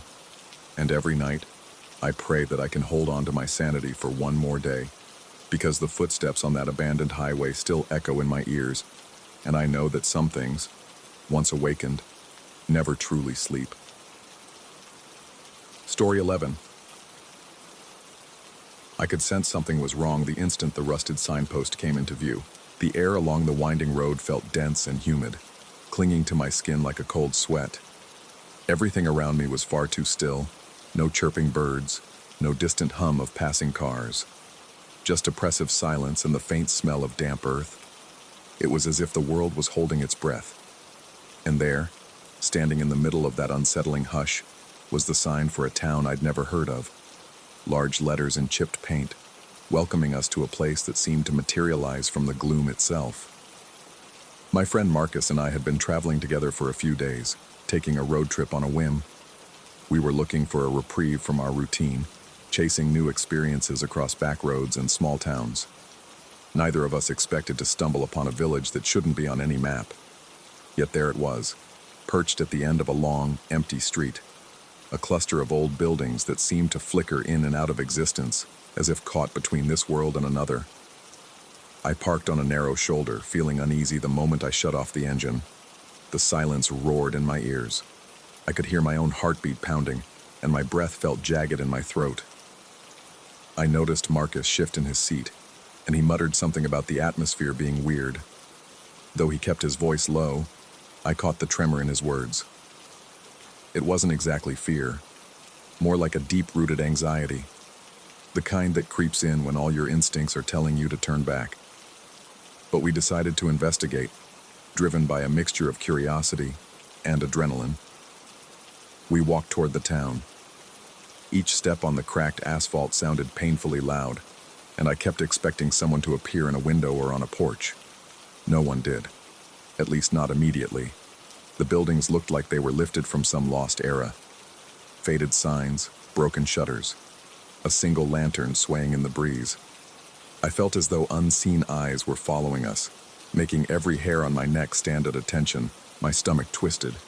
The taste of metal filled my mouth, and I realized I was grinding my teeth. At the heart of this settlement stood a small square with a dry fountain in its center. Crumbling stone benches surrounded the fountain, and the entire place smelled of wet concrete and rotting timber. Marcus and I exchanged uneasy glances. We sensed that we weren't supposed to be there, yet it felt like the town had lured us, beckoning with some intangible promise of dark wonders. He quietly suggested that the place might be abandoned, but I noticed faint hints of habitation. A flicker of movement in a window at the far end of the street, a door left slightly ajar as if someone had been expecting us. It became clear that people lived here. But why were they hiding? And why did the whole place make my skin crawl like I was trespassing on forbidden ground? We ventured deeper, keeping our voices down. My lungs felt tight, and I had to remind myself to breathe properly. The gloom grew thicker as the sky overhead turned a murky gray. I looked back at our car, parked near the entrance, and realized I could barely see it anymore through an inexplicable haze. It dawned on me that if I tried to run back, I might lose my way. The street stretched and twisted as though the town itself were shifting behind our backs. I began to wonder if we had gotten turned around, or if we were imagining details we'd just seen. Marcus murmured that he thought he recognized a particular store facade from a different direction, as if we'd circled around without noticing. Yet we both swore we'd walked a straight line. My heart raced faster, and cold perspiration gathered on my forehead. A bizarre notion wormed its way into my mind. This town was toying with us, bending and unfolding at will, trapping us like insects in a maze. When we finally encountered one of the residents, it happened so suddenly that my pulse nearly exploded in my chest. A tall figure in a long coat emerged from a side alley. The way he moved set off alarms in my head. His steps were almost mechanical, like he was stepping through the motions of a half-forgotten dance. He looked at us with eyes that didn't seem to focus. I was too startled to speak, and Marcus just stood there, swallowing hard. The man motioned for us to follow him, a gesture that felt rehearsed, as though he'd done it countless times for countless visitors. Without words, he led us toward a small building that might have once been a general store. Inside, the air was stale, and a single weak light bulb swayed from the ceiling. I felt every nerve in my body on edge, hyper-aware of each flicker of the bulb. The man mumbled something about the city appearing and disappearing, though his voice sounded like it came from a great distance. He said it existed everywhere and nowhere, skipping across time and space. He spoke about how the townspeople were stuck in an endless cycle, with only fragments of memory about their condition. It was only afterward, when I tried to recall our talk, that I realized I couldn't remember his exact words. They felt more like vague impressions seared into my mind. The man drifted away, and we were left alone in the store. A layer of dust coated the counters and shelves, except for a single pathway that seemed recently swept. I felt a growing sense of claustrophobia, as if the walls were inching closer. My throat went dry, and a wave of dizziness came over me. I struggled to focus on the shapes of items strewn around. A rusted cash register, cans with labels too faded to read, a battered clock stuck at 3:17. The room smelled of mold and something acrid that made my eyes water. Marcus gestured for us to leave, his breath coming out in short gasps. I agreed, moving as quietly as I could. Outside, the sky had darkened even more. I had no sense of time anymore. Everything seemed to float in a haze. We passed a row of old houses, each more dilapidated than the last. But occasionally, I glimpsed something inside a window, a reflection of my own fears staring back at me. Once I thought I saw my childhood home, but it dissolved into the weather-beaten boards as soon as I blinked. My heart pounded against my ribcage. I felt I was losing my grip on reality. Marcus began to fret about not remembering the way we came. He wondered if we should just pick a direction and run, but I was terrified of the thought that this place might rearrange itself again, leading us into an endless labyrinth. I felt a painful tightness in my chest, accompanied by shallow gulps of air that didn't seem to fill my lungs. My palms were clammy, and I had to wipe them on my jeans just to maintain a semblance of composure. An older resident appeared around the corner. They looked at us with a distant confusion, as if we were phantoms who had interrupted their routine. In halting words, they conveyed that the city moved as it pleased, drawing in outsiders whose fears and memories fueled the illusions around us. They warned us that the city thrived on that fear, shaping itself to match the terrors we carried. I felt my blood run cold. It was as if the walls and streets were living pages of my darkest thoughts, adapting and morphing with every anxious beat of my heart. I began to notice that the windows reflected not just the two of us, but scenes from my past. A hospital corridor where I once stood trembling under fluorescent lights, an abandoned playground where I'd felt an overwhelming sense of isolation. Each vision twisted my stomach into knots, reminding me of vulnerabilities I tried to bury long ago. My breathing grew ragged, and I felt small tremors running through my arms and legs. The sense of being watched became unbearable. Every sound, A creaking plank, a distant footstep, sent jolts of electricity through my veins. I kept looking over my shoulder, half expecting some shape to materialize at my back. Marcus tried to keep us focused on finding an exit, using fragments of logic to guide us away from the center of this haunted maze. He kept reminding me that we needed to stay calm, that panic would only feed the illusions. But I could see the tension etched into his forehead and the way he clenched his fists. We turned corner after corner, sometimes stumbling back into the same courtyard with that cracked fountain, as if the city itself were mocking our attempt to leave. Eventually, we slipped into a narrow passage between two decrepit buildings. The alley was cramped, lined with soggy boxes and broken crates.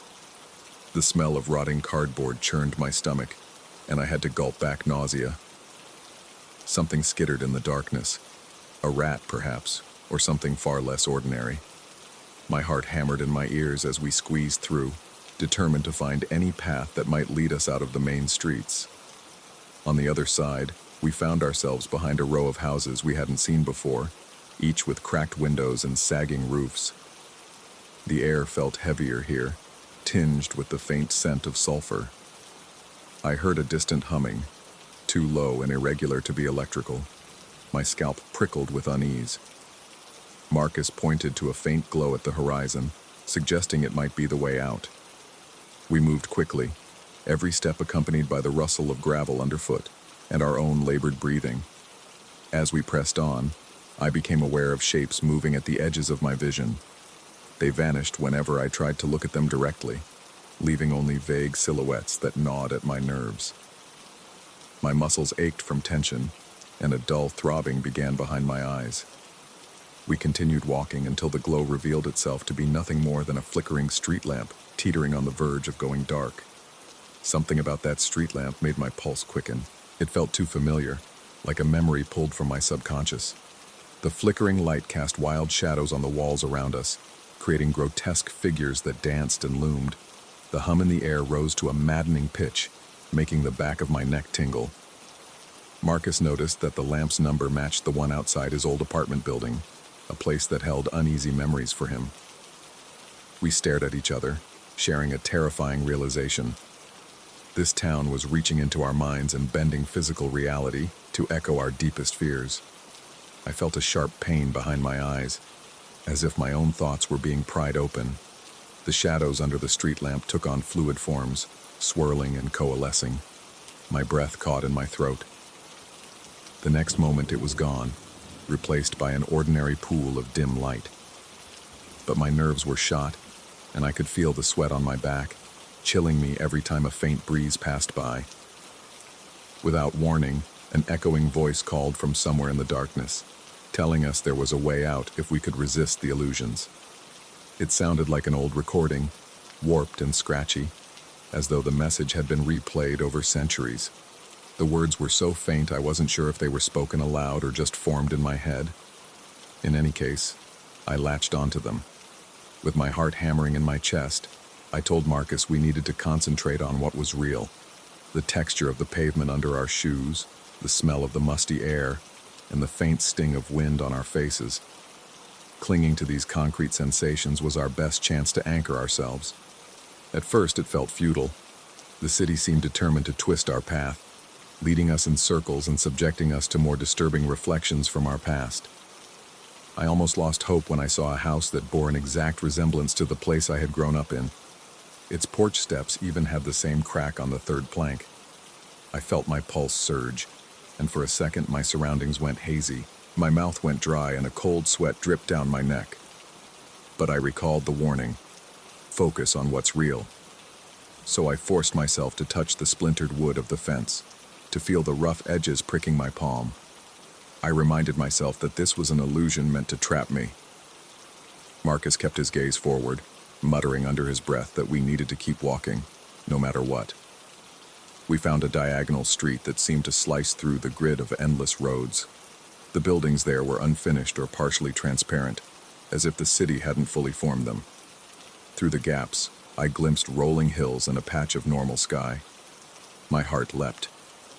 We quickened our pace, ignoring the stifling pressure that pushed against our chests with each step. I could sense the town resisting, like a living entity fighting to hold us in. The ground seemed to shift beneath our feet, and the streetlights flickered in erratic patterns. The air had become so thick that I struggled to breathe, feeling each intake of oxygen like an uphill climb. My vision blurred at the edges, and I forced myself to stay focused. Every muscle in my body screamed for rest, but I refused to stop. Marcus was right beside me, his eyes wide with resolve and terror in equal measure. After what felt like hours, we burst out of the labyrinth and onto a deserted road under a sky that was beginning to lighten. The transition was so abrupt that we stumbled over ourselves. One moment, we were in that claustrophobic maze. The next, we stood in an open space with a faint sunrise coloring the horizon. My heart hammered so loudly I could feel the pulsations in my ears. I doubled over, trying to catch my breath, trembling from head to toe. Marcus pointed behind us. I followed his gaze and saw nothing but empty asphalt stretching into the distance.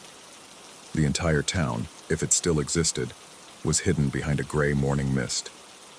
My mind spun with disbelief and a lingering sense of dread. For a moment, neither of us spoke.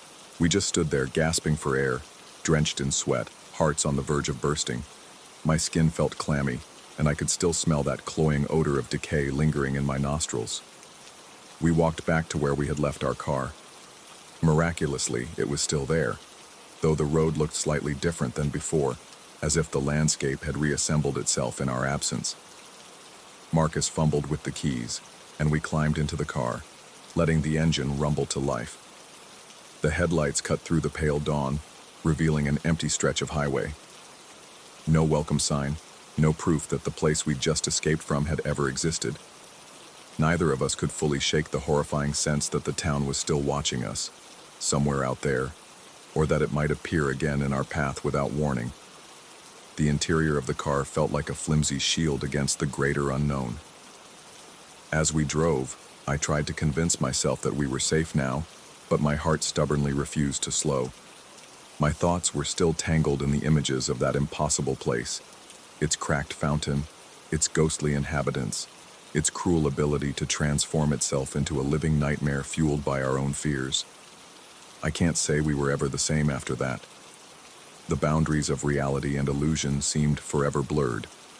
Every deserted road we passed in the days that followed brought back a surge of panic, a fear that we'd round a bend and see that sign again.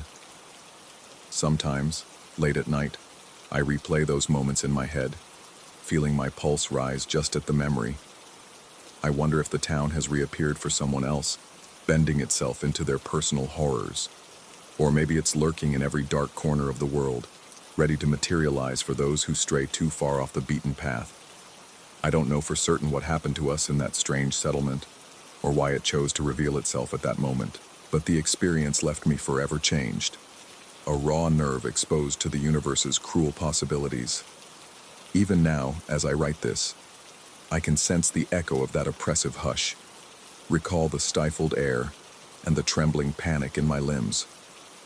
The memory lingers like a sickness, flaring up whenever I allow my mind to wander.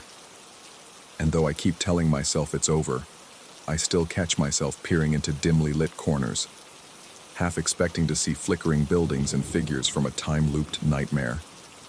Because deep down I suspect that once this place chooses you, it never really lets you go. Story 12.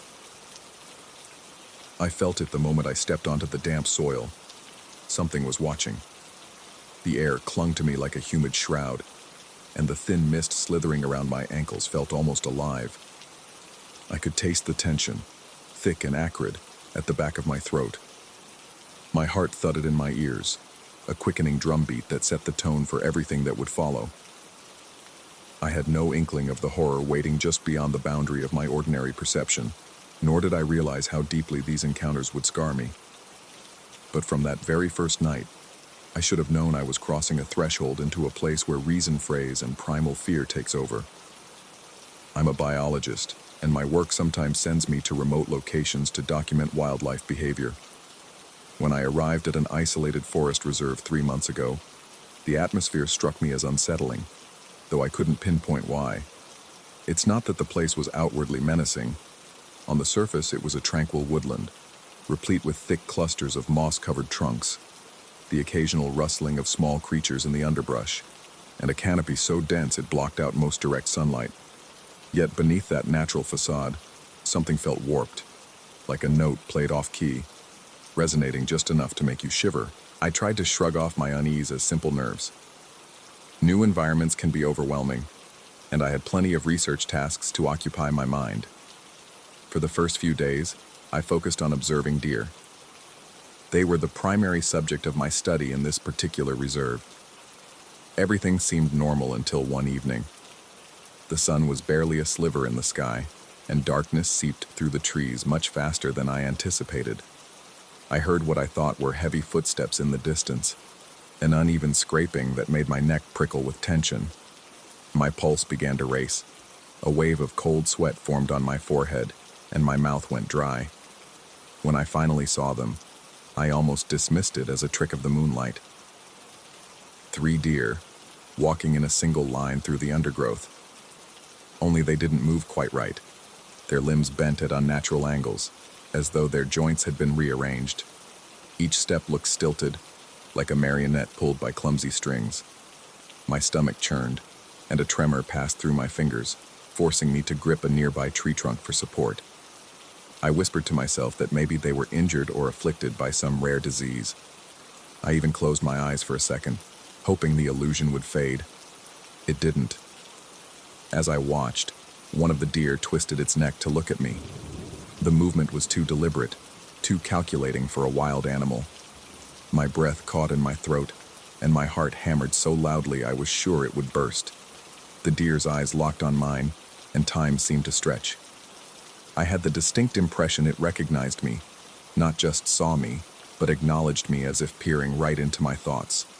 My chest tightened, and my skin prickled. Then, just as abruptly as it happened, the creature turned away. The 3 of them resumed their odd march into the shadows, leaving me trembling, with sweat beading at my temples.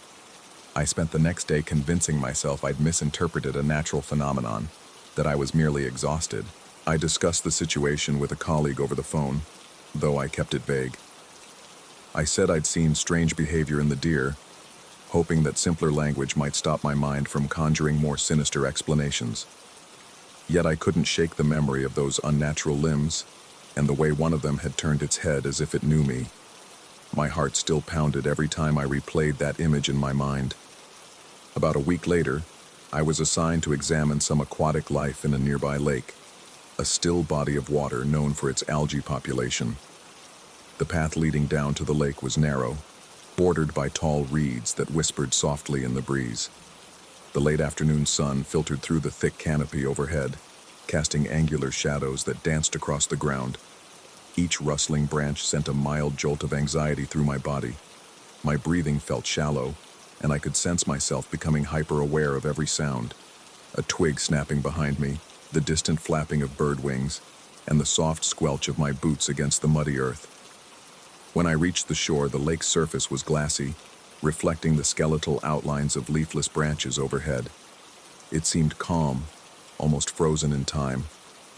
As I crouched to collect a water sample, I noticed a faint ripple out near the center of the lake. My stomach knotted because the water around me was utterly still. No wind disturbed the reeds, and I didn't see any fish breaking the surface. The ripple, slow and methodical, spread out in concentric circles, as though something vast and ancient had exhaled beneath the lake's surface. I moved closer, heart thudding against my ribs, my hands trembling so much I spilled some of the water I was trying to collect. I tried to peer into the murky depths, straining to make out any shape or movement. For a moment, I caught sight of something darker than the surrounding water. It felt more like a presence than an animal. The hairs on my arms stood on end, and my breath came in shallow bursts. Then the ripple stilled, vanishing as if it had never existed. I tried to tell myself it was just a large fish or maybe a submerged log shifting, but my entire body hummed with dread. Something about that moment felt impossibly old, as though an ancient awareness had brushed against my consciousness, marking me somehow. The real terror, though, came a couple of weeks afterward. I was finishing up my nightly observations, documenting changes in nocturnal insect behavior. The The moon was high, casting a silvery glow through the branches. My steps crunched on dry leaves, and every sound, a distant owl's hoot, the rustle of a small mammal, made my heart flinch. My nerves were on edge like a taut wire ready to snap. That's when I noticed a figure standing at the edge of the clearing. At first, I thought it was a tall tree stump. Then it moved. It stood impossibly straight, draped in a long, dark coat that merged into the night. A high-crowned top hat perched on its head. My chest constricted, and my legs threatened to buckle beneath me. I could feel my pulse racing in my temples, a frantic drumming that made it hard to think. I forced myself to blink, to breathe, convinced I was hallucinating from stress. But the figure remained. An overwhelming sensation of being prey washed over me. The presence exuded a hunger that made the air feel stifling, nearly suffocating me. I could sense its attention on me, as tangible as a hand around my throat. My body began to tremble, and cold sweat trickled down my back. In a shaky whisper, I tried to call out, but my voice failed me. My mouth was so dry it felt like sandpaper. Then, as though responding to my attempt at speech, it stepped forward. Its movement was fluid, too precise, and it made no sound. I stumbled back a few steps, almost losing my balance on a gnarled root that jutted from the ground. I expected it to lunge or vanish. Instead, it just stood there, letting me see its silhouette in unnerving detail. Despite the dim moonlight, I had the impression of long, bony fingers clasped against its sides, and the glint of eyes that observed me with an unsettling calm. I don't remember how I made it back to my cabin that night. My mind spins with fragments of memory, the pounding of my feet on the dirt trail, branches whipping across my arms and leaving stinging scratches, my own panicked gasps. Once inside, I locked the door and switched on every light. I collapsed onto my cot, my heartbeat still racing. I wanted to scream, but I was so drained that I could only sit there, rocking back and forth as wave after wave of panic pulsed through me. From that day on, my life changed in ways I still struggle to explain. I began noticing things that I had never perceived before. Faint ripples in the air at the edges of my vision, fleeting shapes just beyond my line of sight, subtle patterns in how shadows fell across the walls. I'd see random bursts of color shimmering in corners like living auroras. My brain felt as though it was being rewired to detect layers of reality that most people never sense. My colleagues noticed the strain etched on my face, but when they asked if I was all right, I replied indirectly that I was simply overworked. All the while, a heavy sense of dread filled me, like I was waiting for an impact that never came. My sleeping hours dwindled. The slightest sound startled me awake, heart hammering against my ribs, sweat coating my skin. I felt watched, even within my own cabin. My reflection in the mirror sometimes appeared delayed or distorted, as though the glass was a portal to somewhere else. Eventually, patterns started to make sense, or what passed for sense in my rattled mind. I realized there was a system at play, one that existed beneath our ordinary comprehension. I began to suspect these entities feed on emotions. I'd walk through the forest and feel pulses of anxiety emanating from certain clearings, as though something had left a psychic residue behind. And I suspected that, ever since those 3 encounters, I'd become a host to one of those beings. The tingling I felt beneath my skin, the heightened senses, the endless paranoia. These weren't mere symptoms of anxiety. It was as if something had latched onto me, using me as a conduit to enter our world. There were moments I wanted to tear off my own clothes and scratch at my skin, just to rid myself of the sensation that something invisible was coiled inside me. My breathing was perpetually shallow, my heart never fully at rest. At times, I could almost hear a subtle clicking in my head, like an ancient language whispering just beneath my conscious thoughts. If I managed to drift into half-sleep, I'd have vivid nightmares of tall figures in top hats stalking me through moonlit groves, or sets of twisted deer eyes staring from all directions, silent but accusatory. In my more lucid hours, I tried to keep working. I took notes on the local flora, measured water chemistry, and set camera traps in the woods. But each moment felt tainted by the presence I carried. If the camera footage revealed anything unusual, I never had the nerve to watch it alone. I'd quickly glance at the screen, my stomach churning, half expecting to see that tall figure leering at the lens. My colleagues would ask questions, though mostly they spoke in hushed tones near me.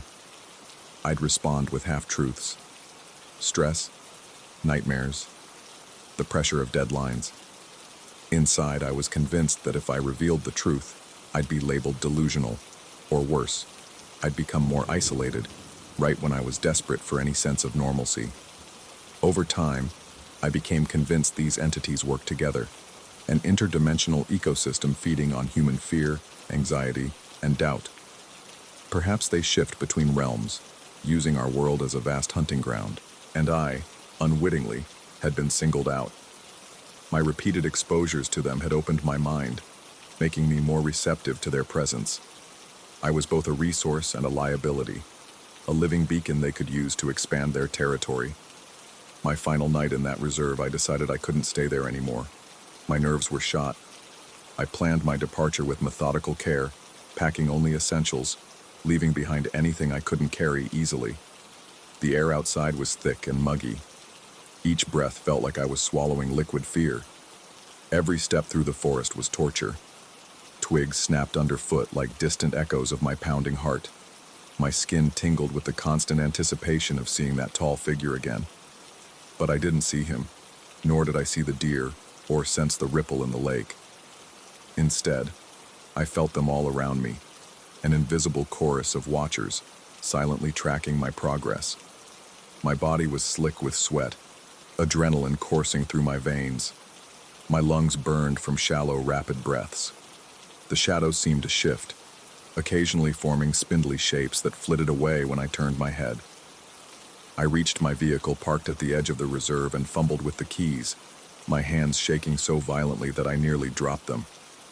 When the engine roared to life, I felt a surge of relief so intense that it brought tears to my eyes. Yet as I pulled away, the forest's darkness pressed in closer than ever, as though something was making a final attempt to keep hold of me. Driving away, I didn't see any figures in my rearview mirror. There were no unnatural deer bounding across the road. There was no cosmic ripple breaking the stillness of a lake. But the oppressive weight on my chest didn't vanish. I felt it, and I continue to feel it. This impression that I'm carrying something inside me. It's as though a tunnel now connects me to that other realm, an ever-present corridor through which I sense them prowling. Even in the safety of my own home, I can't escape the occasional glimpse of those shimmering anomalies at the edges of my vision. The tall man in the top hat visits me in dreams, his silent face obscured by darkness, yet somehow radiating an ageless appetite. I suspect these creatures can move in and out of our dimension with minimal effort, and maybe, just maybe, they have me to thank for that ease of access. Sometimes I feel their quiet exultation. It's in the tingling along my spine, the subtle tightening of my scalp, the growing paranoia that never quite fades. I'm surviving, if you can call it that, but I'm forever changed. I left that reserve, but it hasn't left me. Even now, my heart pounds whenever I think about what I encountered. My hands tremble when I recall the twisted movements of those deer, the ancient presence in that silent lake, and the inhuman poise of the man in the top hat. I've come to a disturbing revelation. I'm a conduit, possibly the first of many. There's an entire ecosystem lurking behind the veneer of our reality, and each day I feel it drawing closer. The boundary between their world and ours has worn thinner, and I can't stop my mind from replaying every terrifying sign I ignored. I still have nightmares, though calling them nightmares doesn't do justice to the intensity. They feel more like a second life, one where I'm eternally hunted, lost in some labyrinth of towering trees and bottomless lakes. When I wake, my heart threatens to tear free from my chest, and my sheets are soaked with sweat. I stagger to the mirror sometimes, half expecting to see a spidery silhouette in the background, or my reflection staring back with eyes that aren't entirely my own. I've had to accept that this isn't over. My perspective on reality has been irrevocably warped. Perhaps I can run, but I can't hide from what I've seen, because it exists all around us, The only difference now is that I notice the subtle flickers and the faint shifts in the atmosphere. I feel them feeding on my anxieties, sensing my vulnerability. I'm determined to stay vigilant, to live with this knowledge, no matter how oppressive it feels. But that silent dread, that lingering chill, remains. It thrives in my chest, resonates in my nightmares, and prowls at the edges of my waking life. And I fear that this might just be the beginning. Story 13. I still remember the way my skin prickled the very first night I sensed that presence looming just out of sight. It was like feeling a sudden chill in the dead of summer. No breeze, no open window, yet every hair on my neck stood at attention. I had just arrived home from work, my head pounding from a long day, and the hallway leading to my bedroom seemed darker than usual. The silence was not comforting but suffocating, and in that silent tension, I felt as if something in the shadows had been waiting for my return. Even before I turned on the light, my heart was already hammering in my chest. The emptiness of that corridor pressed against my senses, warning me that I was no longer alone. My name is Victor. I share this cramped old apartment with another guy named Adam. We're both trying to survive in a city that feels like it takes more than it ever gives. The place isn't glamorous. The walls are scuffed, the paint is peeling in some corners, and the floorboards creak like an old ship at sea whenever we so much as shift our weight. Despite its flaws, it had always felt familiar and safe, until a few weeks ago, when everything started to change. Initially, I brushed off the unsettling moments as stress-induced hallucinations. Late at night, as I made my way down the hallway, I would see the outline of a figure lurking beyond the corner. At first glance, it appeared tall and unnaturally thin, with shoulders that seemed too angular for any ordinary person. But every time I tried to look directly at it, the shape would be gone, leaving only the echo of my own footsteps. My breathing would tighten, and a quiver would run down my spine, but I forced myself to believe I was imagining things. After all, Adam never mentioned anything. It couldn't be real, right? Soon enough, I learned Adam was experiencing something very similar, though he didn't tell me until later. It started with me casually remarking on a strange dream one morning over a hurried breakfast. I described an endless corridor lined with flickering lights that I somehow knew was our own hallway, only it stretched on forever. I mentioned seeing a tall, shifting shadow drifting near the far end, feeling certain it was watching me. Adam stared at me with a pallid face and muttered that he had dreamed about the same corridor. He said nothing more, but the way he clenched his coffee mug until his knuckles went white told me all I needed to know. We were sharing the same nightmare. In the days that followed, I found myself more and more on edge. Strange noises began to fill the apartment at odd hours, barely audible scraping sounds in the walls or a distant clicking noise in the middle of the night. The overhead lights in the hallway started to flicker whenever I walked beneath them. Sometimes when I flipped the switch, the light would surge too brightly for a moment, almost painfully blinding, and then dim back down to its normal lackluster glow. My pulse would race each time I entered that space, as though some primal fear in me was screaming that I was trespassing. Adam and I exchanged notes on our individual experiences in a subdued way. We didn't sit down for an official conversation, so much as compare details whenever we passed in the hallway or crossed paths in the kitchen. He mentioned that sometimes, late at night, he sensed a presence behind him as he went to the bathroom. He would whip around, heart pounding, only to discover nobody there. Other times, he would catch a glimpse of a towering silhouette in his peripheral vision, only to blink and find nothing. Our shared experiences unnerved me more than anything else. There was something fundamentally wrong with both of us seeing and feeling the same things. Rationally, I tried to chalk it up to suggestion, to the power of the mind. But the feeling of being watched was so tangible, it made my throat go dry and my stomach twist. Then the dreams became more vivid. I had always been interested in lucid dreaming, though I rarely achieved it for more than a fleeting moment. But about a week after we discovered we were having parallel nightmares, I found myself fully lucid in that same endless hallway. I knew I was asleep, yet everything around me felt painstakingly real. The the cold air brushing against my arms, the musty smell of old paint, the electric hum from overhead fixtures. As I walked, I could feel the hardwood floor beneath my feet, every creak magnified in the oppressive stillness. And at the far end of the corridor was that shape, tall, impossibly dark, with elongated limbs and a face that seemed devoid of features. I remember my heart thudding so violently I worried my chest might give out. Sweat rolled down my temple and my vision blurred with anxiety, but still I approached it. Just as I got close enough to discern any details on its face, I heard a sound like wind rustling through dead leaves. The figure's head tilted in an unnatural, jerking motion, and I realized it wasn't just looking at me. It was aware of me. In that moment, the lights in the hallway surged again, flickering violently. My stomach lurched with nausea as the walls themselves seemed to bend and twist. Then, mercifully, I woke up. I could still feel my pulse pounding in my throat, the bed sheets damp against my clammy skin. The next morning, Adam looked pale and shaken. He didn't say much, but he let slip that he, too, had been lucid in his nightmare. His dream had ended around the same time as mine, with the same corridor warping uncontrollably. We realized that somehow, we were sharing the same space in our dreams. Our random glimpses of each other in that endless hallway only confirmed it. From that point on, reality itself began to blur. The walls of our actual apartment started showing subtle changes that were difficult to articulate. Certain cracks in the paint seemed deeper, almost like tiny crevices that went beyond the surface. The flickering of the lights became a daily occurrence. Shadows in the corners grew longer, as if the geometry of the rooms was stretching. I felt a creeping dread each time I stepped into the hallway. Breathing in that narrow space was laborious, like a weight pressed against my chest. I could swear the air smelled stale, tinged with a faint metallic scent that made me uneasy.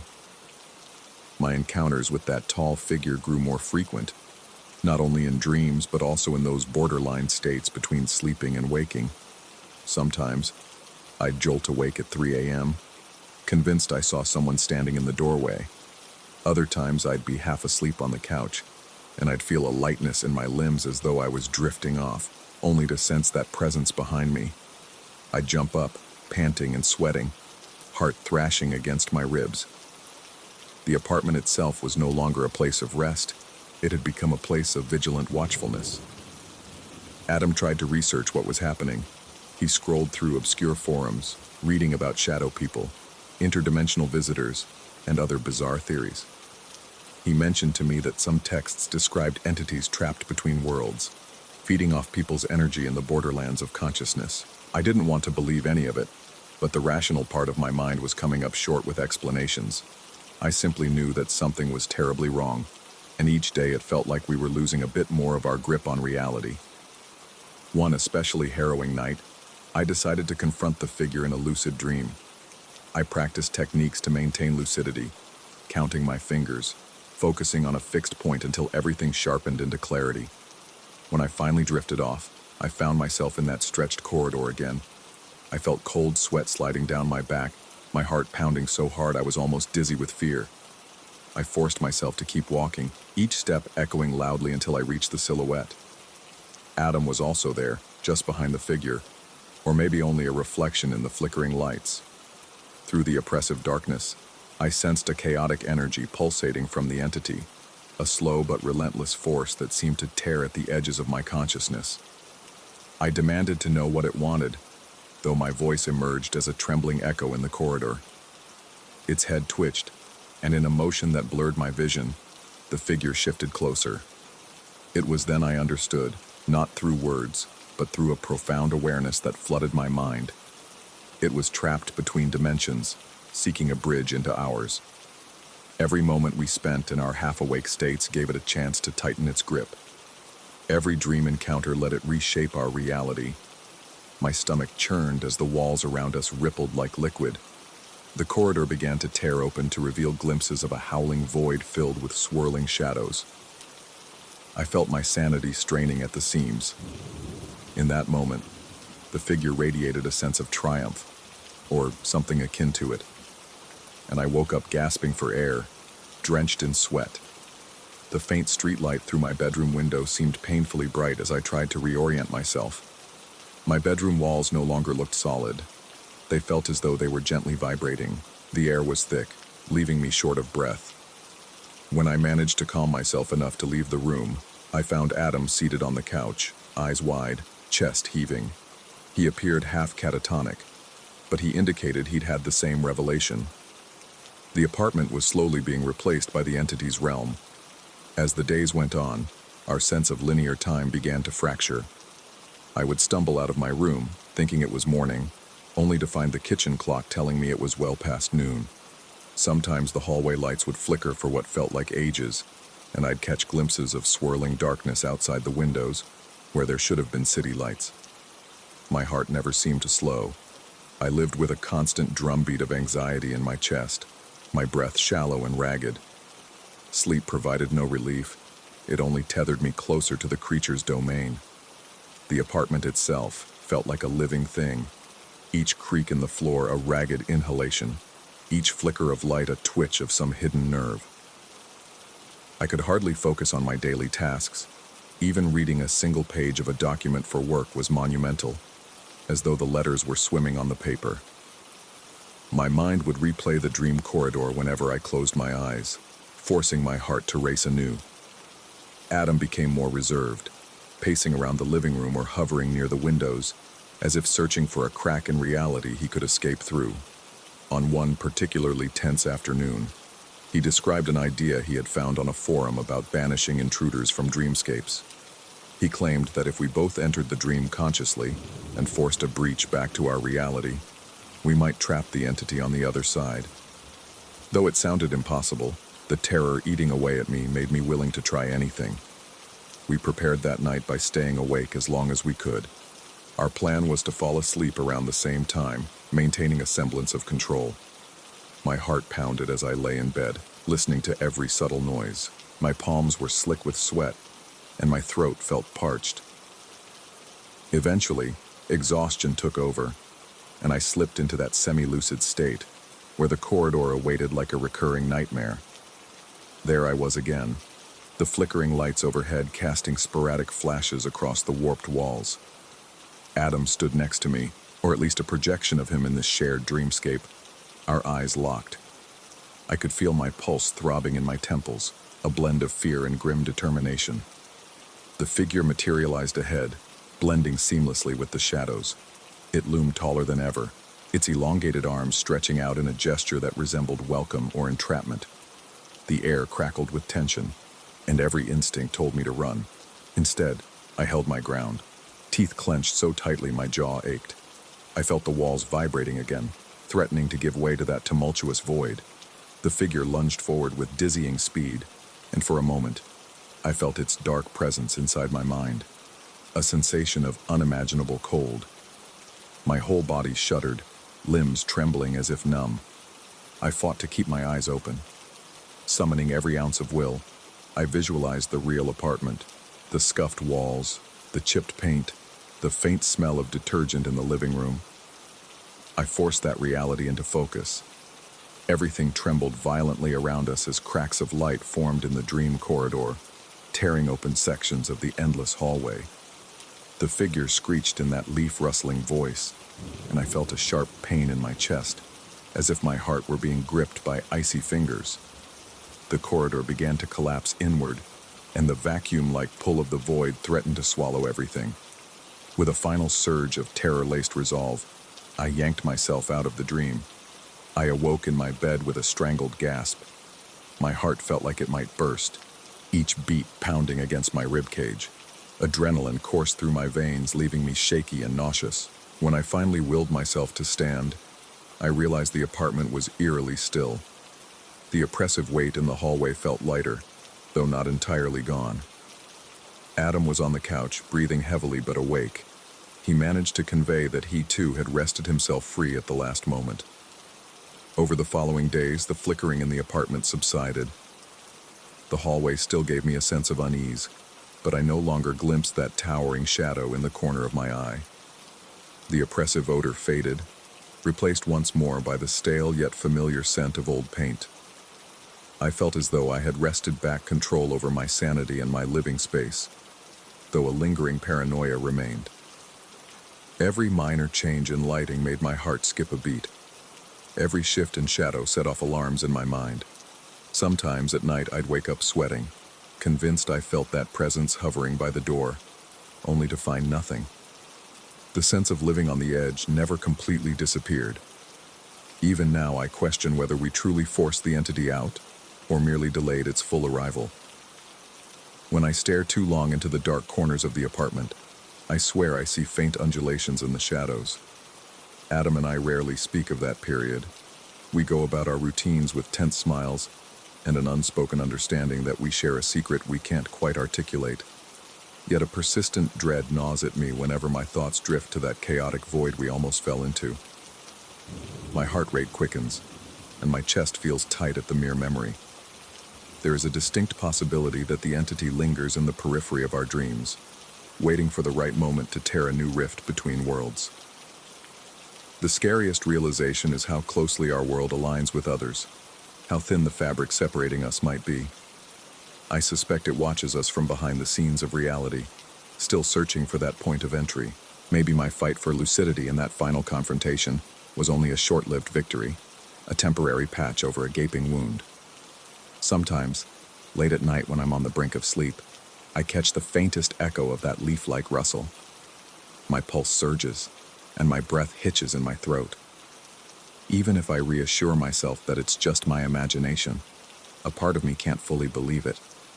The best I can manage is to move forward, balancing precariously between skepticism and fear, hoping that I never again see that elongated silhouette filling my doorway.